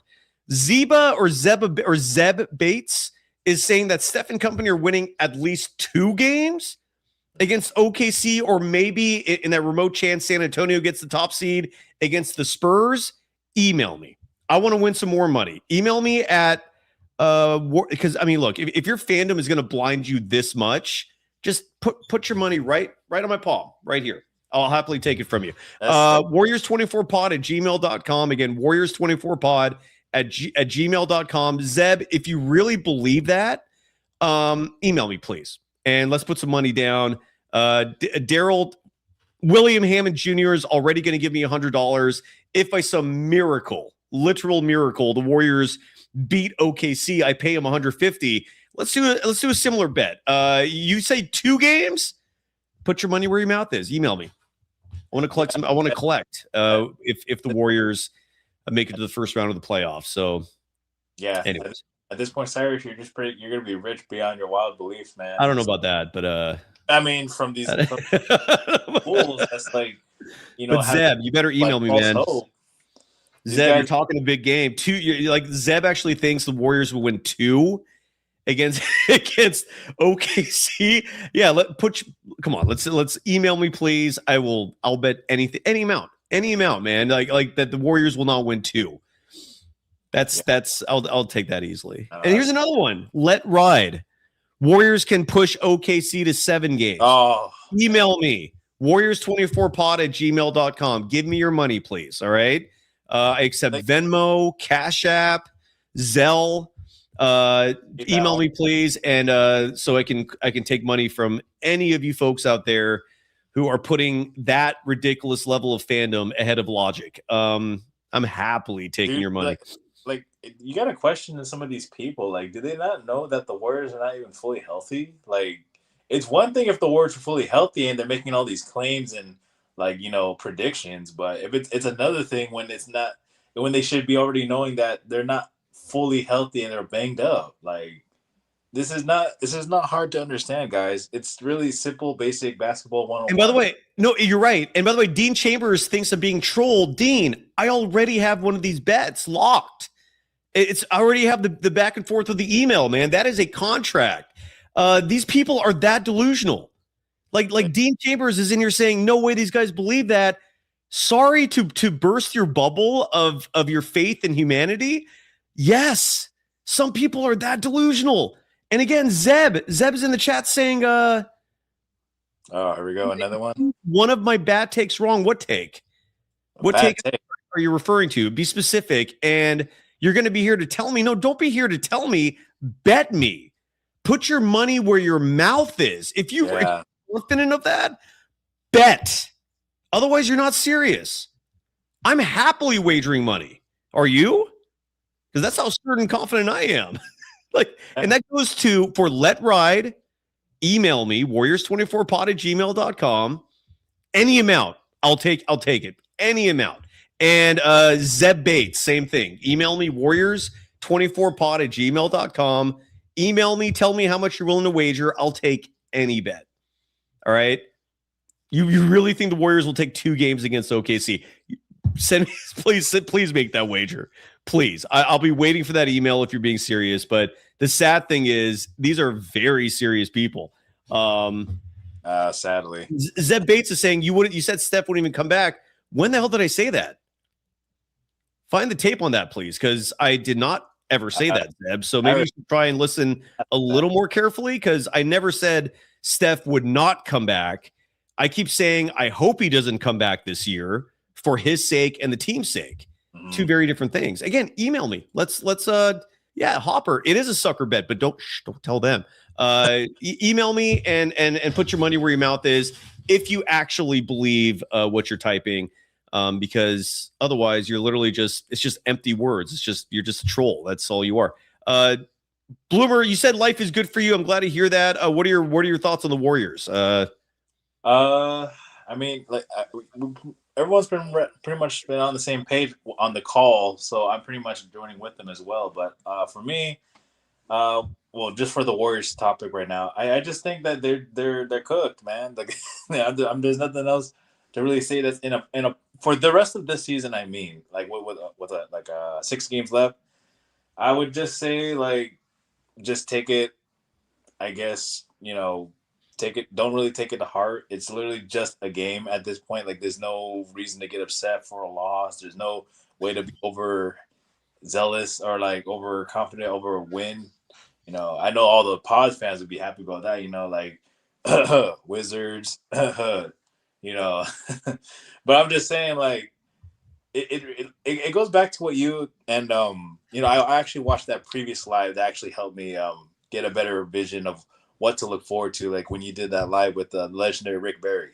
That one was really nice because you guys were brainstorming ideas and how things could change for the future of the league in terms of what really can provide better clarity and better outcomes for everyone, not just make it so singularity is the word I'm looking for. When he was saying oh, you should give out certain awards, not just one award for for the whole season, just one team, one award, or so. It was something like that. I forgot because I got to rewatch that live, but it was something where you were handing out different accolades for people's accomplishments, and I actually like that idea. That's something to make it a better change. And then also on top of that, I think something with Adam Silver, something about he's trying to do something with the whole people or the whole teams in different conferences tanking, and I didn't really agree with that from him because if you're tanking, it really should just be okay, this team is actually trying to get something good or trying to do something better for next season by doing this process. But if you're not tanking and you're actually trying to still make the playoffs and trying to make some noise, I think it's just it's kind of like a rock and a hard place, right? Because right now the Warriors are, to them, they see the Warriors in that case in a lot of ways those other higher ups in the NBA organization, because they don't really see them as that team that's really tanking. You know what I'm trying to say? Yeah. Because you, me, and everyone that's on this, at least for the ones that actually have a sensible brain, we already know that they're not really get far. I mean, I'm hoping at least, because there is some people, like you said, those people that made those bets. Those people, I don't know what's wrong with them. One so far. I hope those other two bet me. I really do. I love taking money, man. I mean, just money just being handed to me for nothing. I mean, that's no complaints on that. Oh, you can't. No, zero complaints. Sign me up. I mean, hey, you get to look forward to. Hopefully, you get to look forward to something great for next season, and you get some. Bloomer, I've never used that app. What is it called? Kashi or Kalshi? The betting market thing. But something tells me, folks out there. I mean, if you want to make some cash, set up a bet for whether or not the Warriors will beat OKC. And something tells me you can collect big, because clearly there's a lot of delusional Warriors fans who actually think that if Stephen Curry comes back, they can make noise in the postseason. Dude, someone out there who knows how to use that app, you can make a ton of money right now by just setting up a bet there in terms of whether or not the Warriors stand a chance with Steph, because you're going to get a lot of people betting yes. I mean, that's wild. Let's first logically think that, like, if they even make it to that point, right? Because you still got to go through. I mean, I heard you and other viewers on previous lives talking about, like, they got to go through the Blazers, and I don't know if they have to go through the Clippers, but I know they have to go through the Blazers or Suns. Yeah. Oh, or Suns. Yeah, those are the Suns. But the loser of that game is who they play in the second one. Yeah. Got you. So that's what I'm saying. Like, if they beat the Blazers, which is like, we already seen that they've handled their business in the regular season against the Warriors. 0-3 against them this year with Stephen Curry. Yeah, and I believe Jimmy Butler was active for all three of those games too. So now you're going against that team, most likely with like more than half of your roster banged up, and even if Curry comes back for that, will it be enough? And then if you win that, can you really think a bet for we'll push the OKC to 7 games? I'm like, these guys got some balls on them, man. If they're guys, if it's gals, then shoot, get more power to them. But hey, yeah, I just don't. We gotta apply realism here. We can't be think in fantasy level. Like, the war. You and I and everyone on this live should know that the Warriors are not going to go far. Ultimately, I mean, like next season, that what I'm hoping is that we get a new head coach. Pods goes. I mean, I'm tired of that guy. Pods goes, and then we get whoever in the draft is a high draft pick. I think you're saying earlier like a top 4, top 5 draft pick. That'd be really exciting, actually, because I'm looking forward to that. And I definitely will be here when you do a live for that side. I greedily want number 1, dude. AJ DeBonsa would represent. Oh yeah, I've been watching it would be a part. Like, that's another party we throw. There are a few moments that would elicit a party. Steve Kerr being gone finally would be one. AJ DeBonsa would be another. That would be phenomenal. Maybe like a cherry on top if Pods gets traded, maybe, or like thrown or just gone? Question mark. Well, the thing is, like, to me, when Kerr goes, so does Pods. Like, those two are so clearly. It's such a packaged. It's such a package, because any other coach comes in and the first thing they're doing is, if Podziemski's still on the team, I'm gonna reevaluate this. Why don't you just sit at the end of the bench there for now while I figure out what I'm gonna do with you? Like any other coach, that's one of the first things they're doing. Yeah. So it's like by default, if Steve Kerr goes, so too does nearly every dumbass roster decision that has plagued this franchise for 4 years now. It's get the bomb ready, but just a couple more takes, and then I'll head off tonight's side. I just wanted to point out that the roster construction right now for the Warriors really is like one of the things that has to change, because they're going to show fight. It's mostly G Leaguers and just some role players and people maybe who don't know, but now you're kind of knowing. I just really think that the Warriors throughout their dynasty run and as of right now is so like not even close to being like similar. It's just so polar opposites. Like the dynasty run, and even just right afterwards, like it was still giving me like that vibe and hope that things would be turning a new leaf, but in a bright way. But then the whole hey, we drafted Wiseman, didn't use him good. We drafted what was it? Who came after Wiseman? I think it was Kuminga, and then also Moody. And look, Moody right now he's somewhat injury prone, and then Kuminga turned into a Hawk, right? That's a serious injury that Moody suffered too. Yeah, that was horrible. That's a worse knee injury than a torn ACL.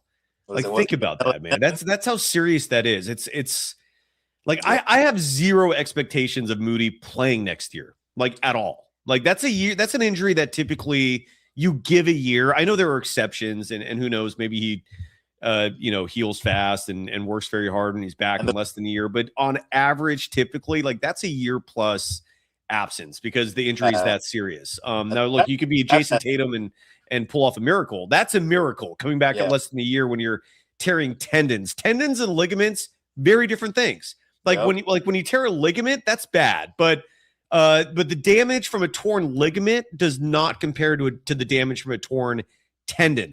When you tear a tendon, usually that means something ripped off a bone, or either that or two things that hold bones together just went pop. Like it's serious shit. It's a horrible injury to have.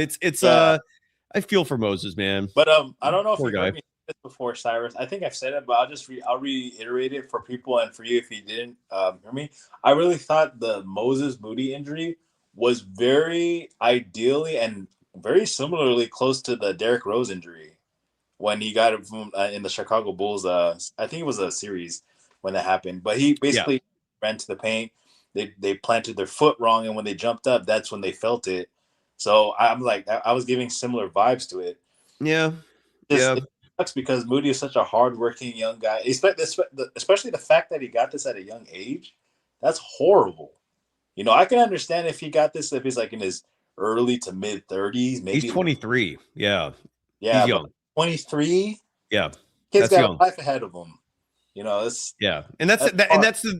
if there's any good news from that, it's the fact that Moody suffered the injury at a young age. So he's got hope, if for example, Jimmy Butler suffered that injury instead of the ACL, like I pretty much wave a white flag on his career. I mean, he might try to come back and play a season or something, but a torn patella for a 37-year-old. Nice knowing you, man. A 23-year-old, maybe you got a shot. I love, by the way, that Alexa Gut or Alex Agut in our chat is comparing Steve Kerr to Spo.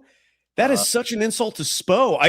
Look, Alex, I know you're a Heat fan, and I look forward to you coming on the show someday talking basketball with us, but I promise you from the bottom of my heart, you've got it made with Eric Spoelstra compared to Steve Kerr. But look, I'm looking forward to hearing that out too, because when Awful Coaching was on this show, that was one of the bigger surprises hearing from him that like there are zero good coaches in the entire NBA. And I remember at the time hearing that going, damn, that's kind of like a cynical negative take. But then like the more you observe, the more you sadly come to the realization he's right. Like NBA coaches they're frauds, dude. Like most of them are in these positions because of nepotism, luck, because they're PR practitioners far more than coaches. I mean, look at the Nuggets guy, Adelman. Like the only reason why he has that job is because his dad was a head coach once. Same for the guy over in Detroit. There are so many of these coaches who only have these jobs because of their names. It's really crazy. And Spoelstra is another one. Like it's a sad state of affairs in the NBA. That's why I have a very strong opinion that basketball head coaches, NBA, not college, not a high school, NBA head coaches, their job is to manage. Their job is to not F it up. And that's all Steve Kerr does, just F's it up. Because Steve Kerr is your coach and your GM, and he never faces consequences. And because of the lack of accountability, just does whatever the hell he wants.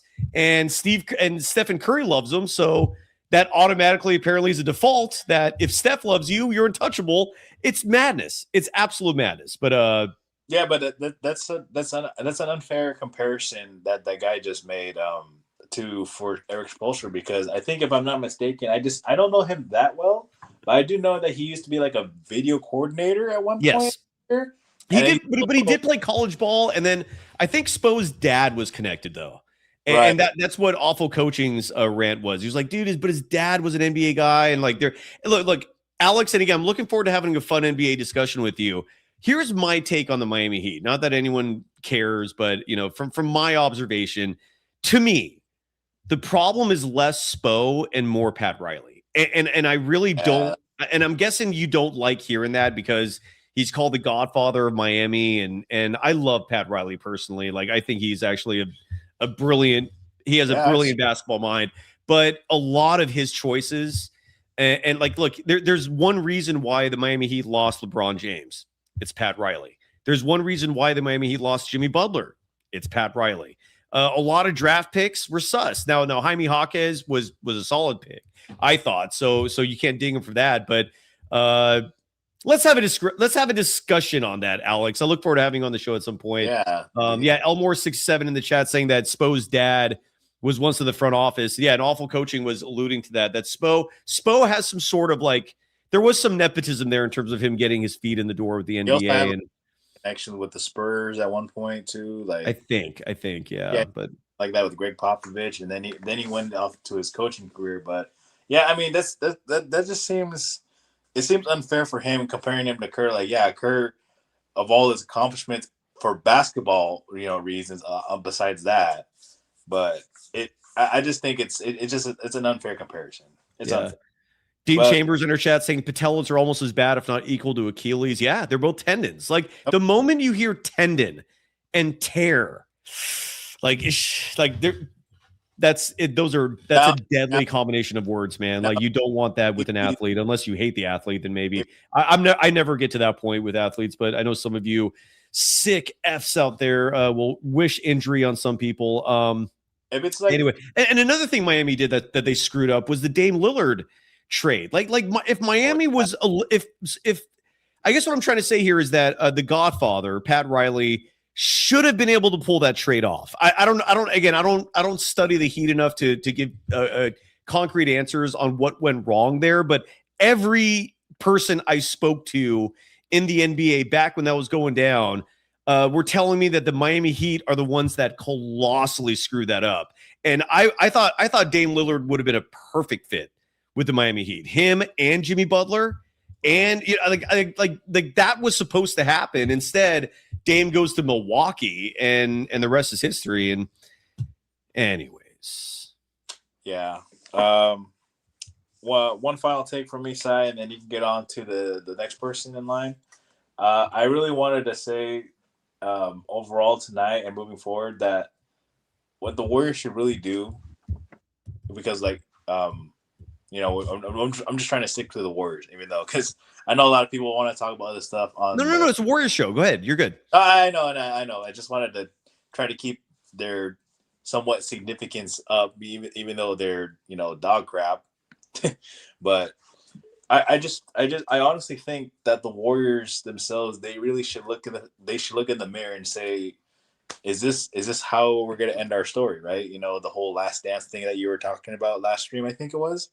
Or also, I think earlier, but yeah. So it's more so like, how can I say this for the Warriors? It's more so what can I do moving forward than what can I rely on from the past, right? Because what I'm seeing right now from the Warriors for the previous games, and I think what they're gonna do for the remaining 6, is that they're gonna keep sticking to the same old script of what they have. Like, yeah, we already know they don't have a lot, but at the same time, they don't want, like Steve Kerr, right? He can make the change to make the team better, but he chooses not to do it. Joe Lacob, the team owner, can actually make some changes to improve the team and get more butts and seats, but he chooses not to do it. They're just sticking to the same old copy paste formula of what they've been doing for years, and it's just not been working in the modern day. Once upon a time, it did. But now it's stale product. It's not working. Fans are disinterested. I mean, we've seen it. Like, you look on the TV, right? You look at those seats. Like, almost half the seats in the crowd is like empty now. I mean, I'm actually ecstatic about that. I don't know why they haven't been talking about that lately, but probably because it's just like a Homer show, and they don't want to be all realistic or quote unquote. Well, Bloomer, who would talk about it? Because I mean, if it's not us, everyone else is just literally avoiding anything negative when it comes to the Warriors. So that's why. I mean, that is negative attention. the Warriors have literally taken over all the major corporate media entities, and so none of them are going to ever discuss bad things about the Warriors. So who else is going to talk about it, right? Yeah. Like, I mean, but yeah, Chase Center has been empty lately. You're correct. Yeah, but I'm just saying it would be nice to hear, more opinions so that actual change can happen. Because if we just keep, stamping yes on everyone's forehead and just, feeding them white lies, it's not going to change. It's just going to be just copy paste next year, copy paste the next year. It's just, we need to actually stand as a group, as an actual community, and say like, hey, we're not liking what we're seeing. We need to make some change here. We need something to reignite that fire that was once a dynasty, but now is failing. Yep. So like that. I forgot who it was that was doing the whole GoFundMe. They're gonna like have a sign say "Fire Kerr." That didn't get much traction. Even though that sounds toxic or negative, see someone's trying to do or make a change in some way, even if it's like something that is like, they say petty, but like it's right? Like Kerr's not doing anything to help the team right now besides hurt. He had the chances to, like play Kuminga instead of all these DNP craps and I'm gonna play who I think is best and I know what I'm talking about. I'm Steve Kerr. Like, no, this is not working. It's not. You're not going to get anyone on your side by doing this. I mean, besides the homers and social media and that Larry Krueger. I was never a fan of that guy. I mean, ever since he was like with you, Cyrus, as like a co-host or something on some episodes, like there's just something about that dude that just screamed like, he was just like a yes man. Like he would never learn to like think for himself. He would always just be within the for a moment he was starting to be real because he wasn't working for KNBR and his YouTube channel was entirely independent. And so for a moment there, like Larry was actually being rebellious and being genuine and not having a filter. And then he got the job with KNBR and then just immediately like got afraid to criticize Kerr. But that's what I mean. Like people change fast and they don't remember the times when they were like making their stuff like original. They're thinking for themselves, but they change over time because like, hey, I was able to go join KNBR and now I can, join you guys and I don't have to think freely anymore. I can just join and just think within the system and just, play it cool. And that's what I don't like. Like, once upon a time that I think he was like an all right guy, like when he was with you on those lives and, you guys were thinking independently, but still good, close buzz. I did love those moments, but, I guess we see the writing on the wall. We see how people's true colors are when they have that chance, right? But I mean, that's what I'm saying for you, Sai. Like that was the last thing I wanted to point out, though. Like you are, again, I said this last time when I was here. I'll say it again. You're one of the few people that keeps it real, and it's really sad because no one else wants to do that either on social media, on TV. It's a weird world we're living in, Bloomer, where authenticity it doesn't exist with corporate entities anymore. Yeah. Like at least they used to try to pretend once upon a time. Like, dude, they're like every corporate entity right now is 1000% risk averse. Nobody wants to say anything controversial. Nobody wants to take risks. Everyone just wants to play it safe. And the reasons for that, it's I don't even know what why that exists. It's just. But yeah, it's there. It's the whole scene is stale. It's sad, and I appreciate you in the compliments, man. Thank you. But next time if I go on, I'll keep it up. I'll be one of the few people that actually will mention it because I know a lot of people that come on the show will talk about either just mainly the game or if they talk about something else, they don't like give you enough credit for the work that you do, or for Armando Laura, for Sharia, excuse me, when she comes on, and all the other ones that keep it real. Like you guys deserve more like that kind of feedback, not just like, oh, thanks, man. Thank you. We don't just put out this content just for the sake of making an extra buck. We actually put them out so that you can get the actual experience, not like what they feed you, the fake lies and fake smiles they want you to have on the TV networks and everything. That's why I started to really lean in more on the golden days. That's why Thanks, brother. Never the By same. the way, Dean Chambers is. Do you know who Dean Chambers is, Bloomer? Because he wrote in our chat, Bloomer acting like he doesn't know me.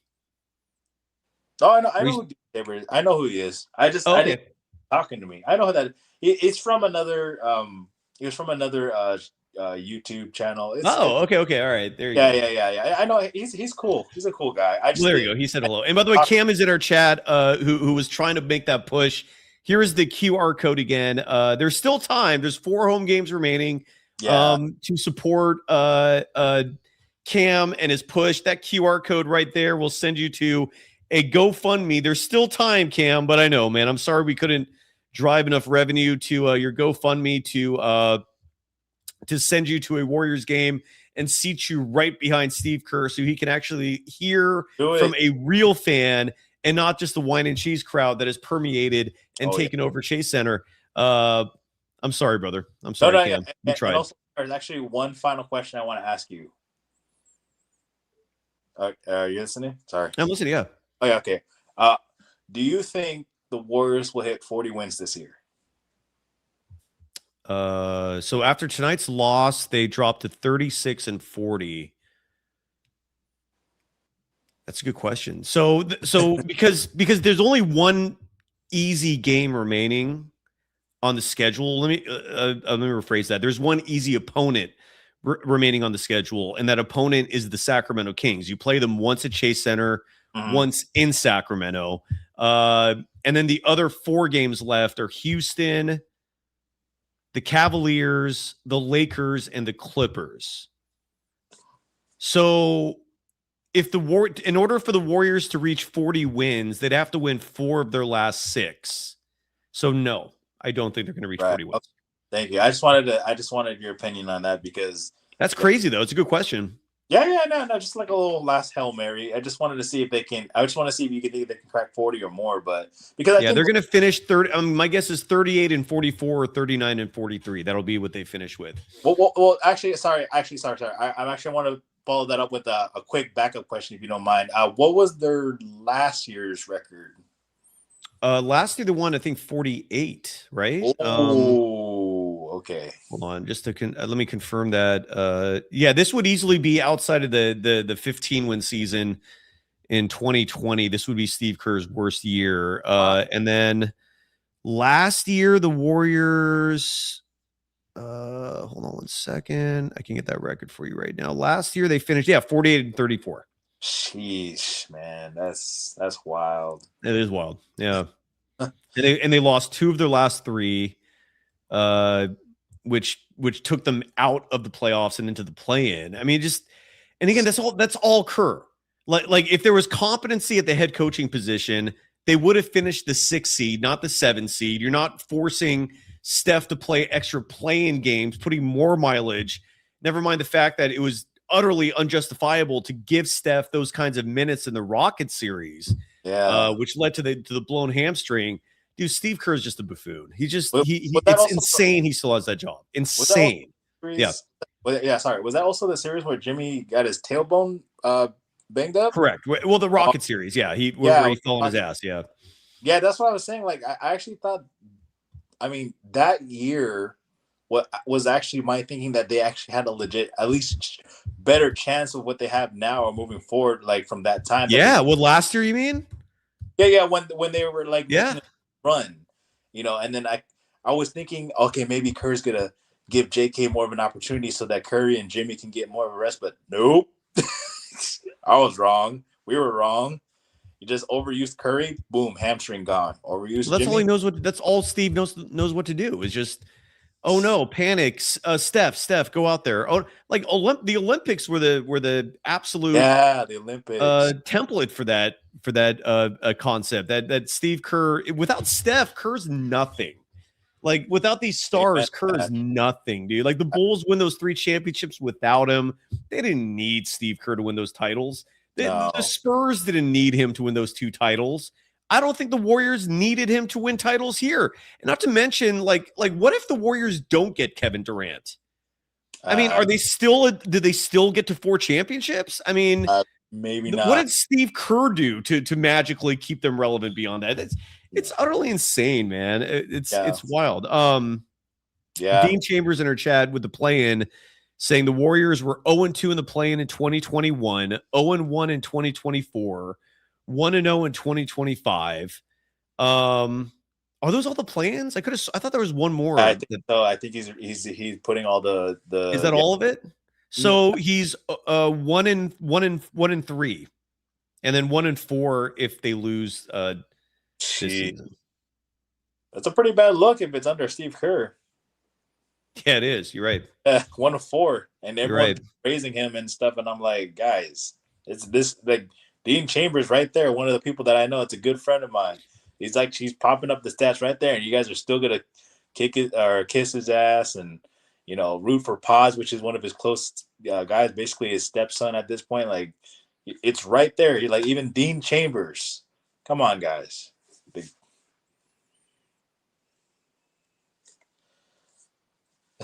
I mean, if Dean is saying it, yeah. Well, shit. I mean, if Dean. I mean, Jesus Christ. How? Sorry, I don't know if you realize how backhanded of a. No, actually, you gave it. I was gonna say real quick, Cyrus. Actually, it's funny you say that because I seen when I first met Dean, when I saw his face from when we did a face cam thing, he actually does look very similar to Jesus. So it's actually pretty funny, literally. All right, brother. Good. Anyways, have a good night, Si. You too. I know you have a few more people waiting, or I think a couple more people. It doesn't matter. It's time to wrap up, anyways. But But I just, again, you deserve more credit than you put out, man. I love you. Keep it up with the content. Love you. All right, brother. Have a great night. That is the fantastic bloomer. A couple pay chats here, both from Danielle Board-Garay. I hope we're getting your name correctly, saying Will Richard played like shit again tonight. I don't think I've mentioned his name once. Danielle, nice save here. Will Richard started the game tonight. And again, this is where I'm really confused because statistically speaking, I don't blame you, Danielle, for saying that. Will Richard played 25 minutes, 33 seconds tonight and had 2 points. Now, the reason why I don't know if it's fair to say he played like shit tonight is because he only had 3 field goal attempts. And this has been a trend with Will Richard for a huge part of the season now where he gets these minutes. And again, 25 minutes, 33 seconds, it's a decent amount. He had some opportunities out there. But 3 shot attempts?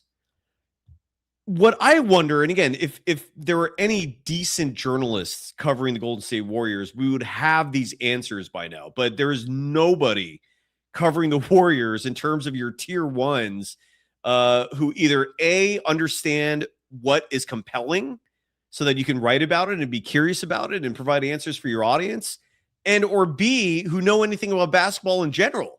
And so, and the reason why I critique Warriors media is because we should have had an answer by now as to why Will Richard's field goal attempts are as sporadic and minimal as they are.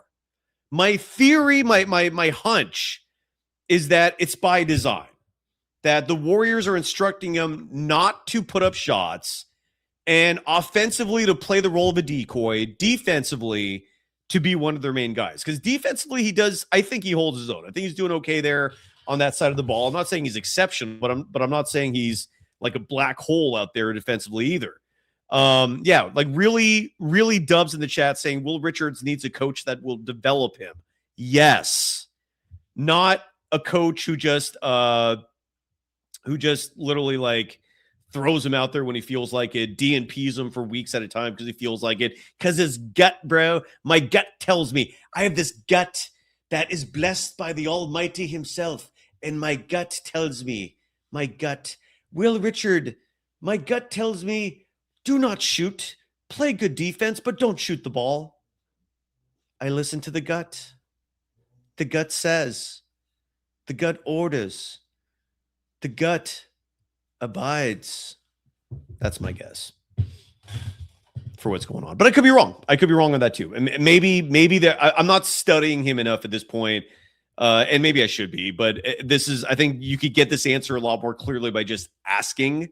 Nobody's asking because, again, whether it's I'll call them all them out by name. Danny Emmerman, biggest disappointment of everyone in that media scene. Like, I actually had some hope for him until he made that appearance on this show, and then just immediately we realized in 2 seconds is a Steve Kerr ass kisser, deferential, just pathetic.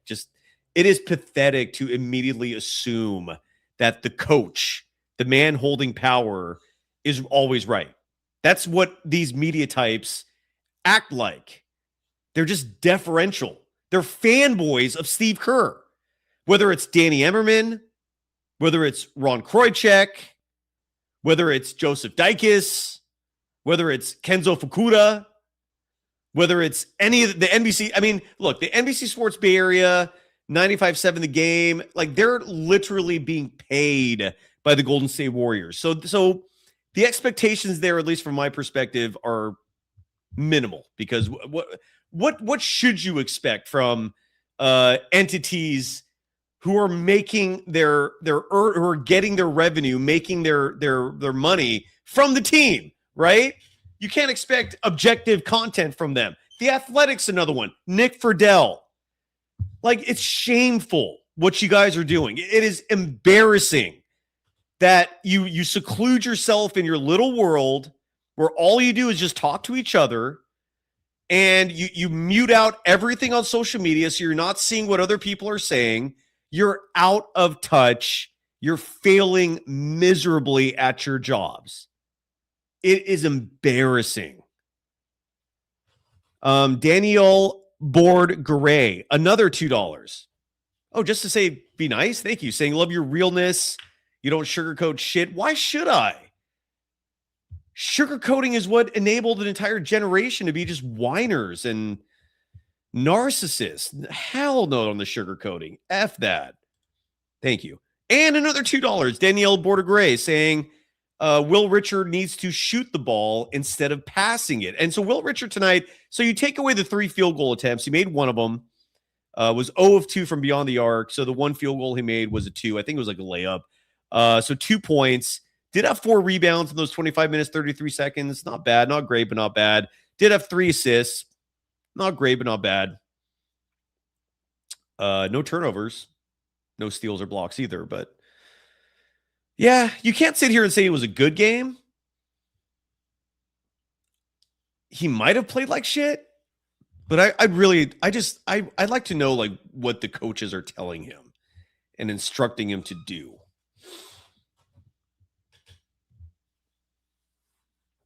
But maybe you're right. Maybe you're right. Maybe Will Richard is playing like shit. I don't know. But with this coach, I have a hard time finding young players who don't play like shit with this utter embarrassment of a head coach. All right, let's go to the time machine on this date in Warriors history, and then we go into the danger zone. That's the order as we start to wrap it up tonight. But on this date in Warriors history, what happened? Good evening, and welcome back to The Story. This is old-timey news anchor. Depth in news coverage never before seen in the Bay Area. A little elevation sensation. Hello, my baby. Hello, my honey. Hello, my ragtime gal. Yeah, 2 events on this April Fool's. I don't do the April Fool's thing, so you folks don't have to worry about things like that. 2 things did happen on this date. Nothing of major significance. On April 1st, just a year ago, 2025, the Warriors beat the Memphis Grizzlies on this date, 134-125.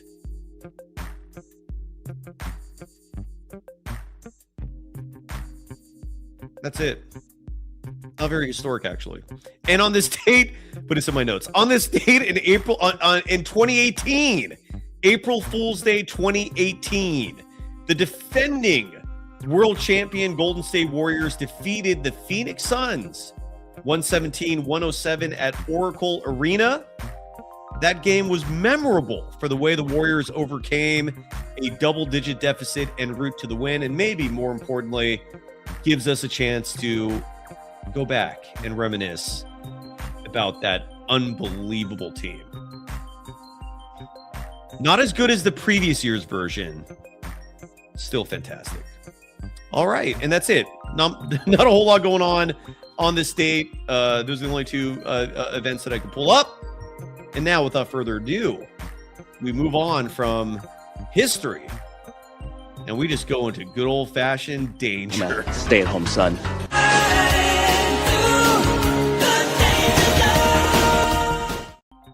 Oh, we're in the danger zone, and Shardal Gupta's got the awesome emoji Warriors and Niners. Shardal, did you watch the game tonight? How are you doing? Hi, Sai. I'm doing great. How are you doing on this late night edition of Golden Days as the San Antonio Spurs take down the Golden State Warriors 127-113 from the Chase Center in downtown San Francisco, California? What were your thoughts on the win? What were your thoughts on the win tonight?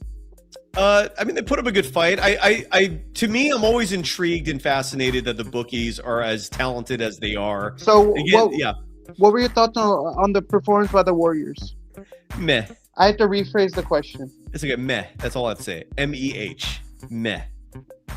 Are you ready to go through the scoreboard? Is it too soon? Do you have anything you want to talk about?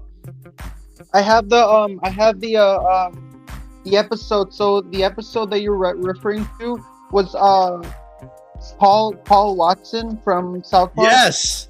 So I'm a big fan of the episode Whale Wars from season 13, episode 11, which satirizes Paul Watson, who is the incompetent captain of the Sea Shepherd. Correct. Who is depicted of throwing butter at Japanese ships to gain media rather than effectively stopping whale hunting, and as a result, Watson is killed by a harpoon, allowing Sandmarsh to take over the crew. Yes, and then Stan takes charge and takes down an entire ship and starts warring. And animals don't have weapons. And it's supposed to be about Whale Wars, the TV show. Correct. Are you old enough to remember that show? I love watching the show Whale Wars. It was a good show. It was kind of good. But that show left me thinking or longing for what Stan Marsh in that episode did. Like every time I watched that show, I remember thinking, "What are you guys doing? Like you're not doing all you're doing is just raising awareness, and that's important, but you're not really getting shit done." And then Stan Marsh steps in, and I forgot what he threw at that boat, but he just blew. He threw he threw butter. How did the butter blow up the ship though? He threw something else first. It was butter. No, what did Stan throw? Remember Stan threw something, and then it caught the whole ship on fire, and can you please look it up? What he threw? What Stan threw? We'll look it up later. Shooty Smokehouse, by the way. Shooty, I will call you soon. I promise. I know I've been saying that a lot. Please forgive me. I will. You're owed a phone call, and I look forward to hyping up your barbecue, sponsorship or not, man. I just love good barbecue. I feel like Shardal, is it weird to you that Northern California and maybe all of California is sorely lacking in good barbecue, and that's why Shooty Smokehouse gives me hope?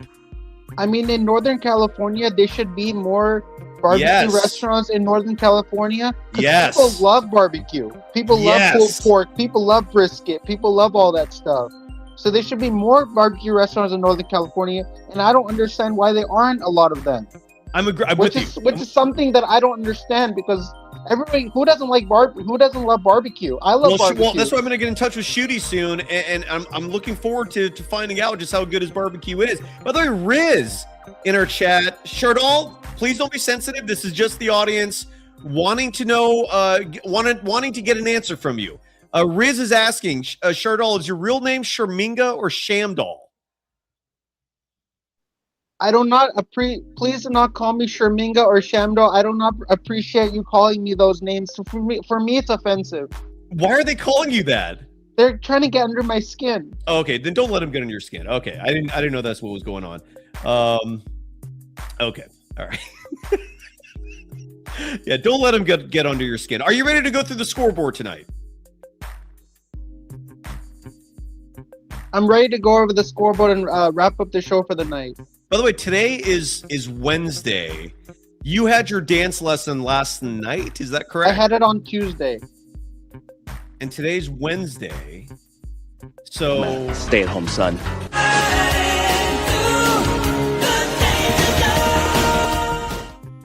How did the dance lessons go? The dance lesson went very well. All right.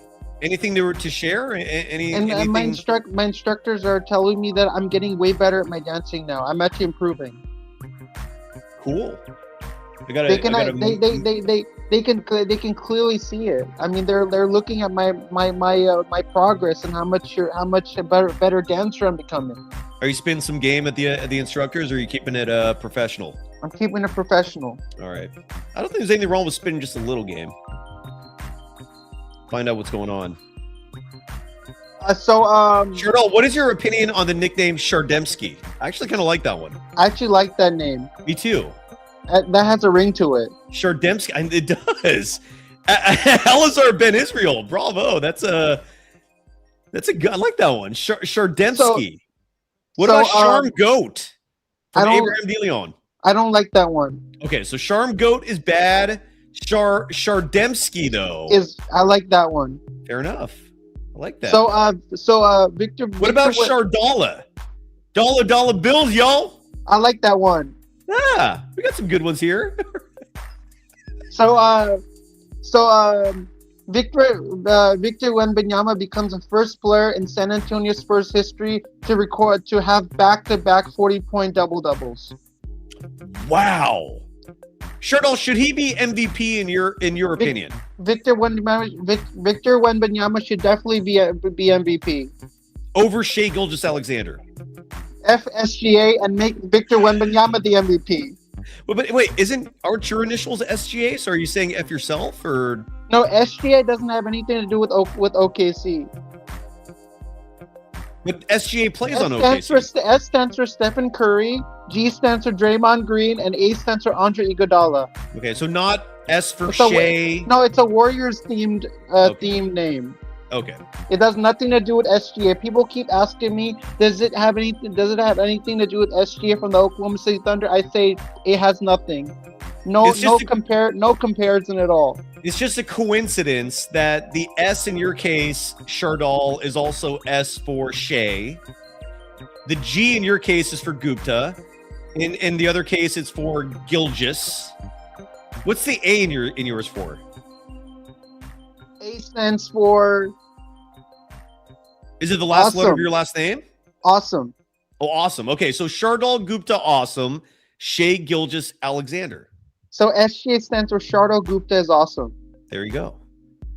Shai Gilgeous-Alexander, by the way, on the year, his numbers: 31.6 points per game, 4.4 rebounds per game, 6.5 assists per game, shooting 55.3% from the field, 38.2% from deep, 88.0, and even 88% from the charity stripe.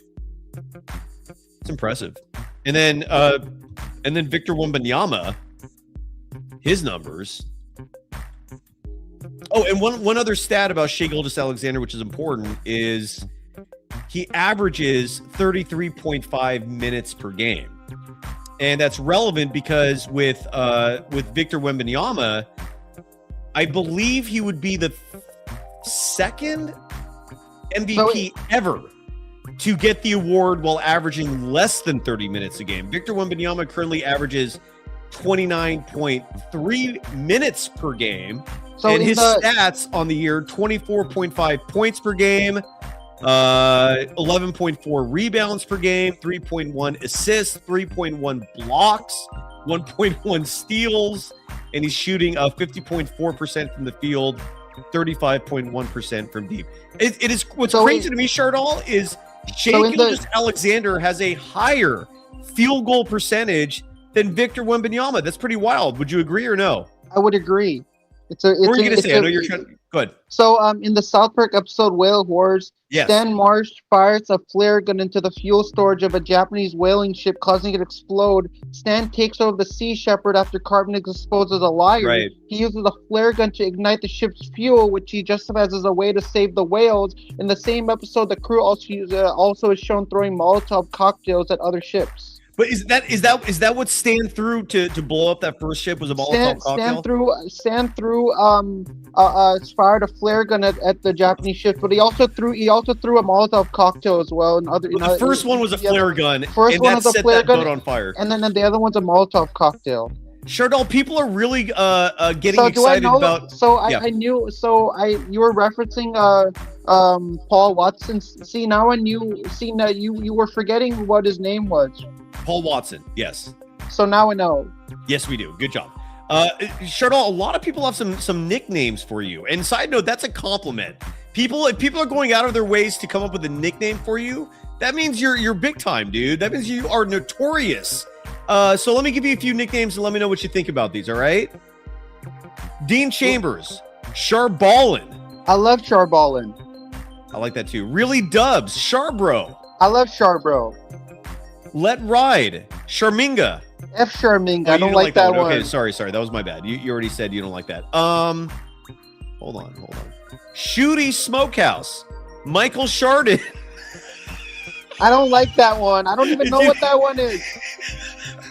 Well, because that's the nickname Michael Shannon. I think that's what that is. I don't like that one. Or Michael Jordan. Instead of Jordan, it's Michael Chardon. So I like that one.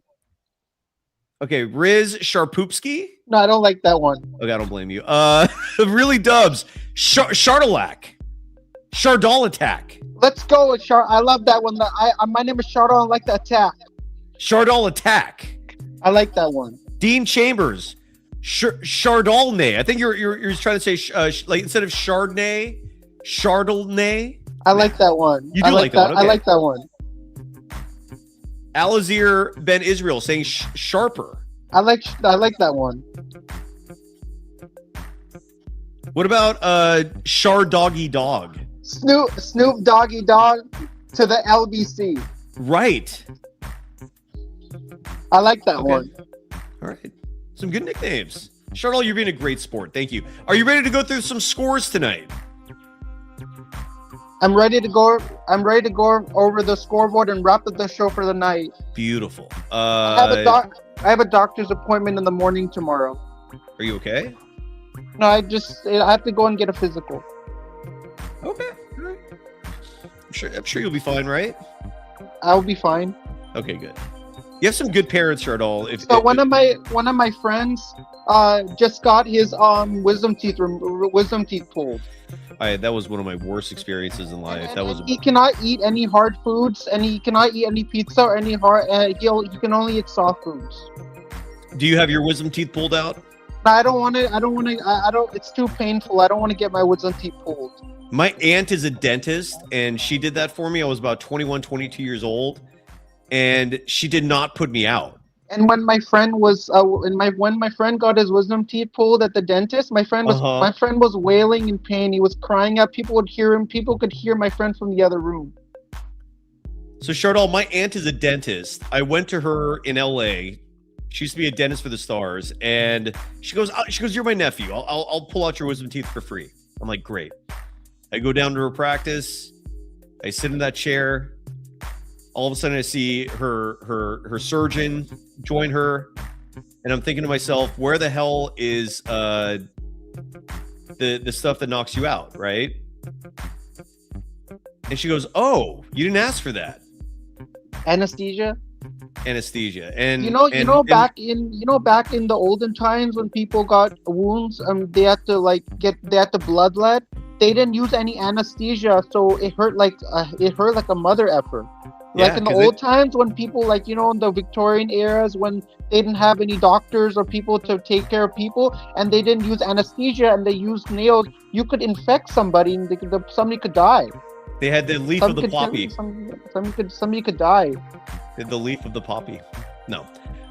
You're right. Yeah, that's why the Civil War. That's why I hate the olden eras, right? That's why I'm glad that we have anesthesia these days, right? So we get like surgical operations. Well, I didn't have. They put anesthesia, and you don't feel the pain when you get it when they put you under anesthesia. Well, Shardal, that's why I'm telling you the story. I didn't have anesthesia. You didn't have anesthesia, but then did you? But then I thought when they knock you out for a couple of hours, you don't feel nothing because they're just doing the operation. That's the premise, but my aunt was like, "Oh, you'll be fine." And I'm like 21, 22 going, Okay, so I think I got like 30 injections in my mouth because I kept feeling it. So all she was giving me was Novocaine, and I swear to God, each tooth, I had all 4 pulled out at once. Each one probably had on average like 7-8 injections, and I'd hear the drilling, and I'd see tooth pieces just flying out sometimes, blood splattering everywhere. It was one of the worst experiences of my life. And like when my friend got his wisdom teeth pulled from the dentist, he was bleeding a whole lot. Like you look at the gauze, and then when they were putting his mouth and tapping his mouth and doing the gauze, the blood, there was like completely, the gauze was full of blood. It's like somebody got shot. Yes. And then my aunt made me drive home after the experience. It goes, oh, here's some Vicodins for the pain. And then I went to the pharmacy on the way back to her place in LA. And I stopped at the pharmacy, and they're like, oh, it's like an hour delay or something like that. And like you said, all the blood, right? My mouth is full of gauze, and the gauze were already soaked up. All I did was tilt my head, and all this blood starts dripping on the counter. And then I look up to her and I go, an hour? And then it just tilted back down. They gave me my medicine right away. Is it like your mouth got cut? Is it like your mouth got cut? You know, like when somebody actually cuts your mouth and you spit blood into the toilet. Way worse. It's like you have 4 huge holes in your mouth. It's an awful experience. Anyways, let's go through the scoreboard. Let's go over the score and wrap up the show for the night. It's 22 minutes past midnight. And Chardell, we're going to start a campaign to get you to have your wisdom teeth pulled out. All right. I have to go to the doctor tomorrow. Do that first. I want to get at least 8 hours of sleep. Okay. A final, we started in the nation's capital, a very high-scoring affair. The Philadelphia 76ers 153-131 winners tonight over the Washington Wizards. Paul George is back. He's been back for about a week or two. 39 points, 6 assists, 3 steals in the win for Philly. Who's A. Gill? I think we just saw him when he was playing with the against the Warriors. Anthony Gill. 21 points, 6 rebounds, 6 assists in the loss for the Wizards, who drop to 17-59. Philly improves to 42-34. A final in Miami. Yes. You know Dylan Brooks? Yes. He received a 16 technical foul today. If he receives one more, if he receives today, Dylan Brooks is one technical away from getting a 1-game suspension. Chardell, Phoenix did not play today, and Dylan Brooks is injured. Maybe that's a rumor. Okay. I don't know why do they put rumors online? I don't know. A final in Miami. The Boston Celtics defeating the Heat tonight, 147-129. Jaylen Brown, 43 points, 7 assists in the win. Bam Adebayo, just 29 points, 10 rebounds in the loss for the Heat, who dropped to 40-37. The Boston Celtics improving to 51-25. A final in Memphis. Yes. I think I know it. So Dylan Brooks received a 16 technical foul against Orlando Magic, and he is 1 technical foul away from getting a 1-game suspension. He's not going to play in the next game. When did that happen? March Yesterday? 31st against the Orlando Magic. They play the Magic. He received so a 16 Dylan Brooks is foul. back? Yeah, he's back, but he received a 16 technical foul. So if he gets one more technical foul, Dylan Brooks receives, he's going to be suspended. He's going to be out for the next game. Well, I mean, I didn't even know Dylan Brooks was back. So he is back. There. Dylan Brooks is a villain. I don't like that guy when he played for the Rockets.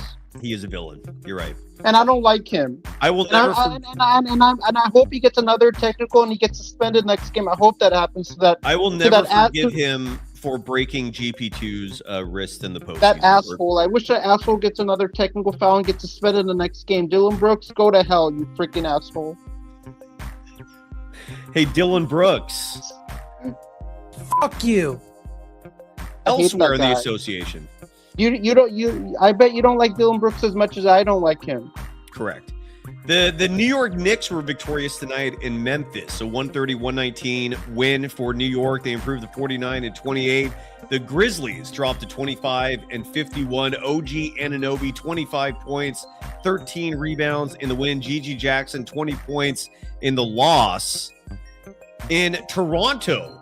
Chardal, the beam is lit in Sacramento tonight because the Sacramento Kings beat the Raptors 123-115. Here I am assuming the Warriors are going to easily win those two games. Stop the presses. Slam the brakes. We don't know that. I have really, really good news to share with you, and this is going to make you really happy. Go for it. Stephen Curry is going to be returning against the Houston Rockets on Sunday, April 5th at Chase Center. Like, that's official? It's official. Stephen Curry is coming back on April 5th. He's going to be playing against the Rockets. Where did you hear that from? Where did you see that? It's official. He said he's returning on against Houston. Where did you see or read that? Because nothing is official. He is coming back. Based on what, Chardal? I looked on NBA.com and he's coming back. Okay, well, I'm on NBA.com right now and I don't see that story. So do me a favor and find that story because he might come back. But it's not official yet. I'm planning to go to that game with my dad if Stephen Curry returns against the Rockets. All right, good. Have fun. I'm planning to go to that game. I want to see Stephen Curry back. So I guess that means you're not going to join us Sunday night. I'm planning to go. I'm planning to go. I'm going to be going to that game on Sunday. So that means I won't be joining you for the post-game show. If Steph doesn't play Sunday, are you then I'm gonna join you for the post-game show. So you're deciding to go to the game Sunday depending on Steph's availability? If Stephen Curry doesn't play, I'm still gonna come at the post-game show. If he comes, I'm gonna still go to the game. Dude, so your dad is basically telling you if Steph plays, Stephen Curry doesn't play, I'm still coming on the postgame show, and if Stephen Curry does play, I'm gonna go to the game. All right, sounds good. Elsewhere in the association, am I funny? A final in Toronto. We mentioned this a moment ago. The Sacramento Kings 123-115 winners tonight. They improved to 20-57. The Raptors dropped to 42-34. Precious Achiuwa, 28 points, 19 rebounds. He was available for the Warriors this previous offseason, and they did not think they needed him. Mamukashvili, 17 points, 6 rebounds in the loss for the Toronto Raptors. A final score in Chicago, doubles. There you go. That's how you're supposed to do it. Let's try one more time. Doubles. There you go. Well, the Bulls are losers tonight. The Indiana Pacers dropped 145 points on them at United Center in Chicago.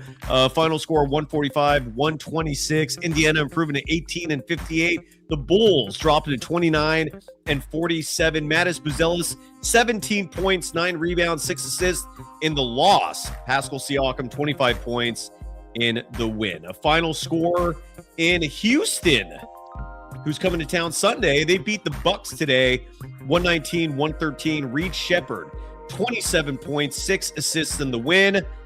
I don't know who O Dieng is. Have you ever heard of that player? Last name Dieng? I've never heard of. Dieng. I've never heard of that guy's name before. I've never heard of him, but he was a lottery pick. My bad. It was the 11th pick in the 2022 draft by the New York Knicks. So here's my prediction for the NBA playoffs. So we'll get there in a second. But in Houston tonight, again, the reason why I brought up Ousmane Dieng is because he scored 36 points, grabbed 7 boards, and had 10 assists for the Milwaukee Bucks in the loss. The Rockets improving to 47-29. The Bucks dropping to 30-46. 2 more. We're almost there, Chardal. A final in Utah. The Denver Nuggets 130-117 winners tonight over the Utah Jazz. Jamal Murray, fantastic year for him, and that continues. 37 points in the win. Kyle Filipowski, 25 points, 12 rebounds in the loss for the Utah Jazz, who dropped to 21-56. The Nuggets improving to 49-28. One more. Nikola Jokic dropped a triple-double. Oh, I didn't say that. Oh, good job. ESPN did not mention that. And one final to get to, and this is for all you Steve Kerr apologists out there. The Atlanta Hawks, 130-101 winners today in Orlando. The Hawks improving to 44-33. The Magic dropping to 40-36. Wendell Carter Jr., 14 points, 6 rebounds in the loss. Nickeil Alexander-Walker, 32 points in the win. And if you're curious, how did that guy, Jonathan Kuminga, do? The former Golden State Warrior, still on a minute restriction, played just 19 minutes, dropped 12 points on 5 of 7 shooting, 1 of 2 from deep. No rebounds. That part's surprising. Had 1 assist, 1 steal in the win for the Hawks. I always have my friends, whenever my friends do post-game shows, they talk about their team for the first couple of minutes, and then they talk about whatever they want to talk about. Ooh, not a good recipe. Like whatever, because they just talk about they talk about their team and recap the game, and then they have nothing to talk about, so then they're just talking about whatever they want to talk about. Like, they have nothing to talk about. They're just kind of like burning the time.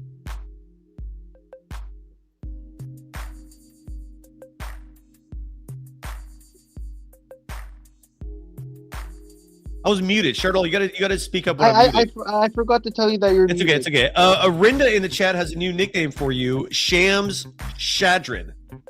Is that Shams or Shames? Rinda, I don't know. That's not a good one. Just ignore that.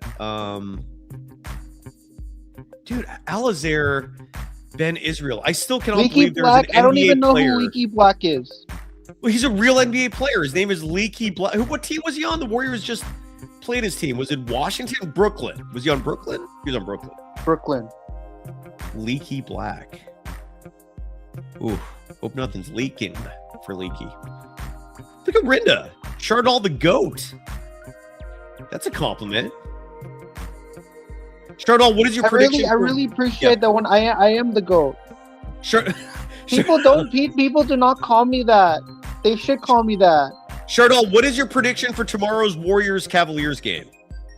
So I'm going with the Golden State Warriors taking down the Cleveland Cavaliers 160-100. 160-100? I'm going with the Warriors winning by 60 points over Cleveland Cavaliers. Well, the folks in the chat who are trying to predict what your prediction was going to be, they got it wrong. Jeez, a lot of chat comments. I should have. The nickname thing went out of control, man. And I'm going with Will Richard with 35 points, 10 rebounds, and 12 assists for Will Richard. I love Will Richard. I love him. I love him. I like him a lot. Love is a strong word. I'm not. Will, yet, but like... Will Richard is doing an autograph session at the Card Vault in San Francisco, owned by Tom Brady.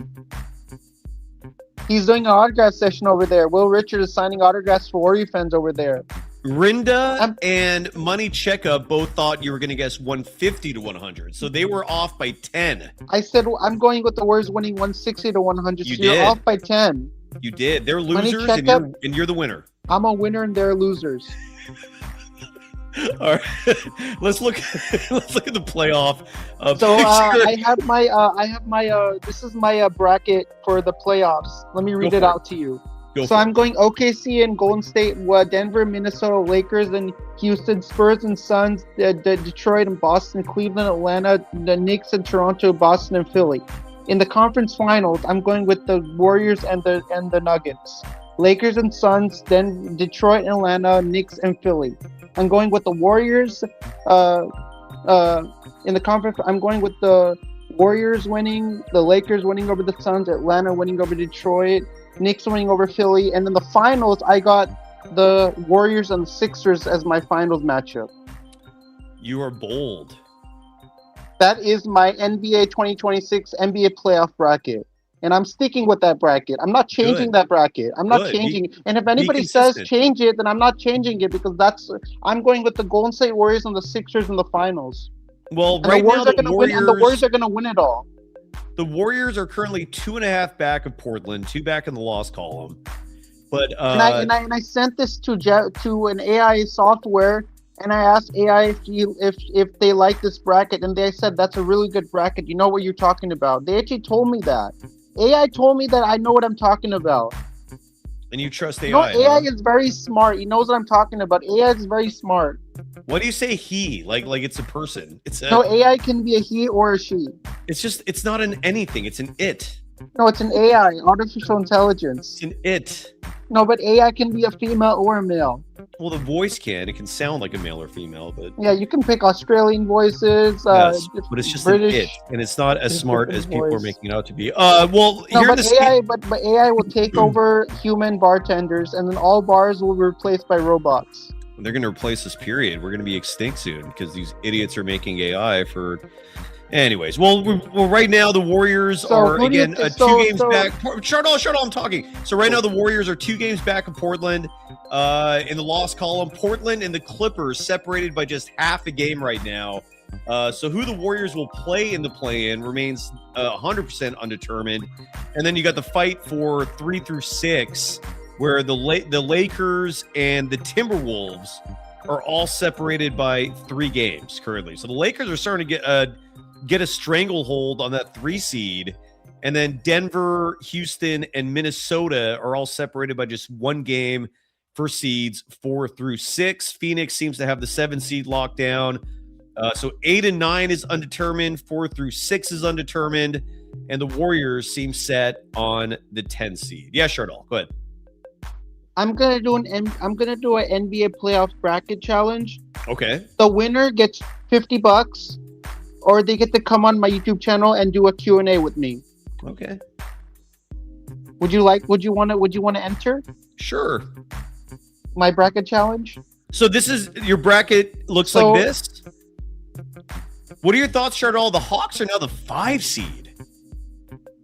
They would play Cleveland if the season ended today. The Knicks would play the Sixers. Which means the Raptors have dropped into the play-in. The Eastern Conference is competitive. It's a lot of uncertainties. I like that. Shardal, I'm excited for the playoffs. Are you? I'm excited. I'm still going Warriors and Sixers in the finals. All right. Respect. That's an interesting finals matchup. All right. Would that be interesting? Yes. Sixers and Warriors. Would that be kind of fun to see that? And then some. Joel Embiid versus Steph Curry. Would that be fun? Shardal, you need to get your sleep because you've got an important day tomorrow, and so does everyone else. You're getting to Friday, folks. Chances are it's Thursday when you're watching this. Thanks to the live audience. So, viewers, make sure to subscribe to Golden Days in reference to the 1993 Matthew McConaughey movie Dazed and Confused. He's at 5,220 subscribers, 780 subs away from 6,000. I was at 536 subscribers. I lost 1 subscriber, went down to 535. Oh, you'll get it back. Here it is. Stay at home, son. From 600. So I'm at 535 subscribers. 64 subs away from 600. So can you make sure I gain that 1 subscriber back? How about we gain like 10 back for you? How about we gain 1 back and then add 9 more? I want to be at 600. We're working on that. I want to get. Tell folks and hope for the best. My goal is to get 1,000 subscribers. We're working on it. All right, Shardal. So when I can get. It's time to go. Thanks everybody for being in the chat. You're the true MVP. You blow up the chat every single night. I really appreciate that. More the winners, real quick. So the winners for best nickname. Do you remember what those were? What's your favorite nicknames were? I'll say Shardal the GOAT. You like that one? I like Shardal the GOAT. Wait, hold on. Let's go back to the. There were some actually really good nicknames. Hold on. Do you like Shanene? Charnene? Charnene. Do you like that though? Like Chardonnay, I like that one. Oh, the Chardonnay one. Yeah, I think this one was Char. See, Mr. Silac said Shanene, but I think if you add an R and make it Charnene. I like Charnene. So Charninga bad, right? Charminga bad. Charbro? Charbro good. Charballin? Charballin good. Okay. Sharputski? No, F that. Chardal attack? I like that one. And you like this one, right? I like that one too. That one. Okay. Thumbs up. Okay. Thumbs up. And then Shar Doggy Dog was a good one too, right? Thumbs up. Thumbs up. All right, good stuff. Good show. Shardal, so goodbye. Thanks everybody. I'm gonna give my score prediction for the Warriors and Cavaliers game tomorrow. Let me guess, 160 to 100? Warriors are gonna win 160, Cavaliers 100. I'll see you tomorrow for the Golden State Warriors and Cleveland Cavaliers post. Oh, here's one more Shardal before we go. Jacob Lopez. Cyrus Saatsaz. I like that one. Cyrus Saatsaz. Cyrus Saatsaz. I'll see you tomorrow. Yeah, thanks for making me the closer. Always. I'm going to get a haircut tomorrow, and I'm going to go to the doctor. I'm going to look so nice. I'm going to come on camera tomorrow for you, man. I'm going to look snazzy for you when I come on camera tomorrow.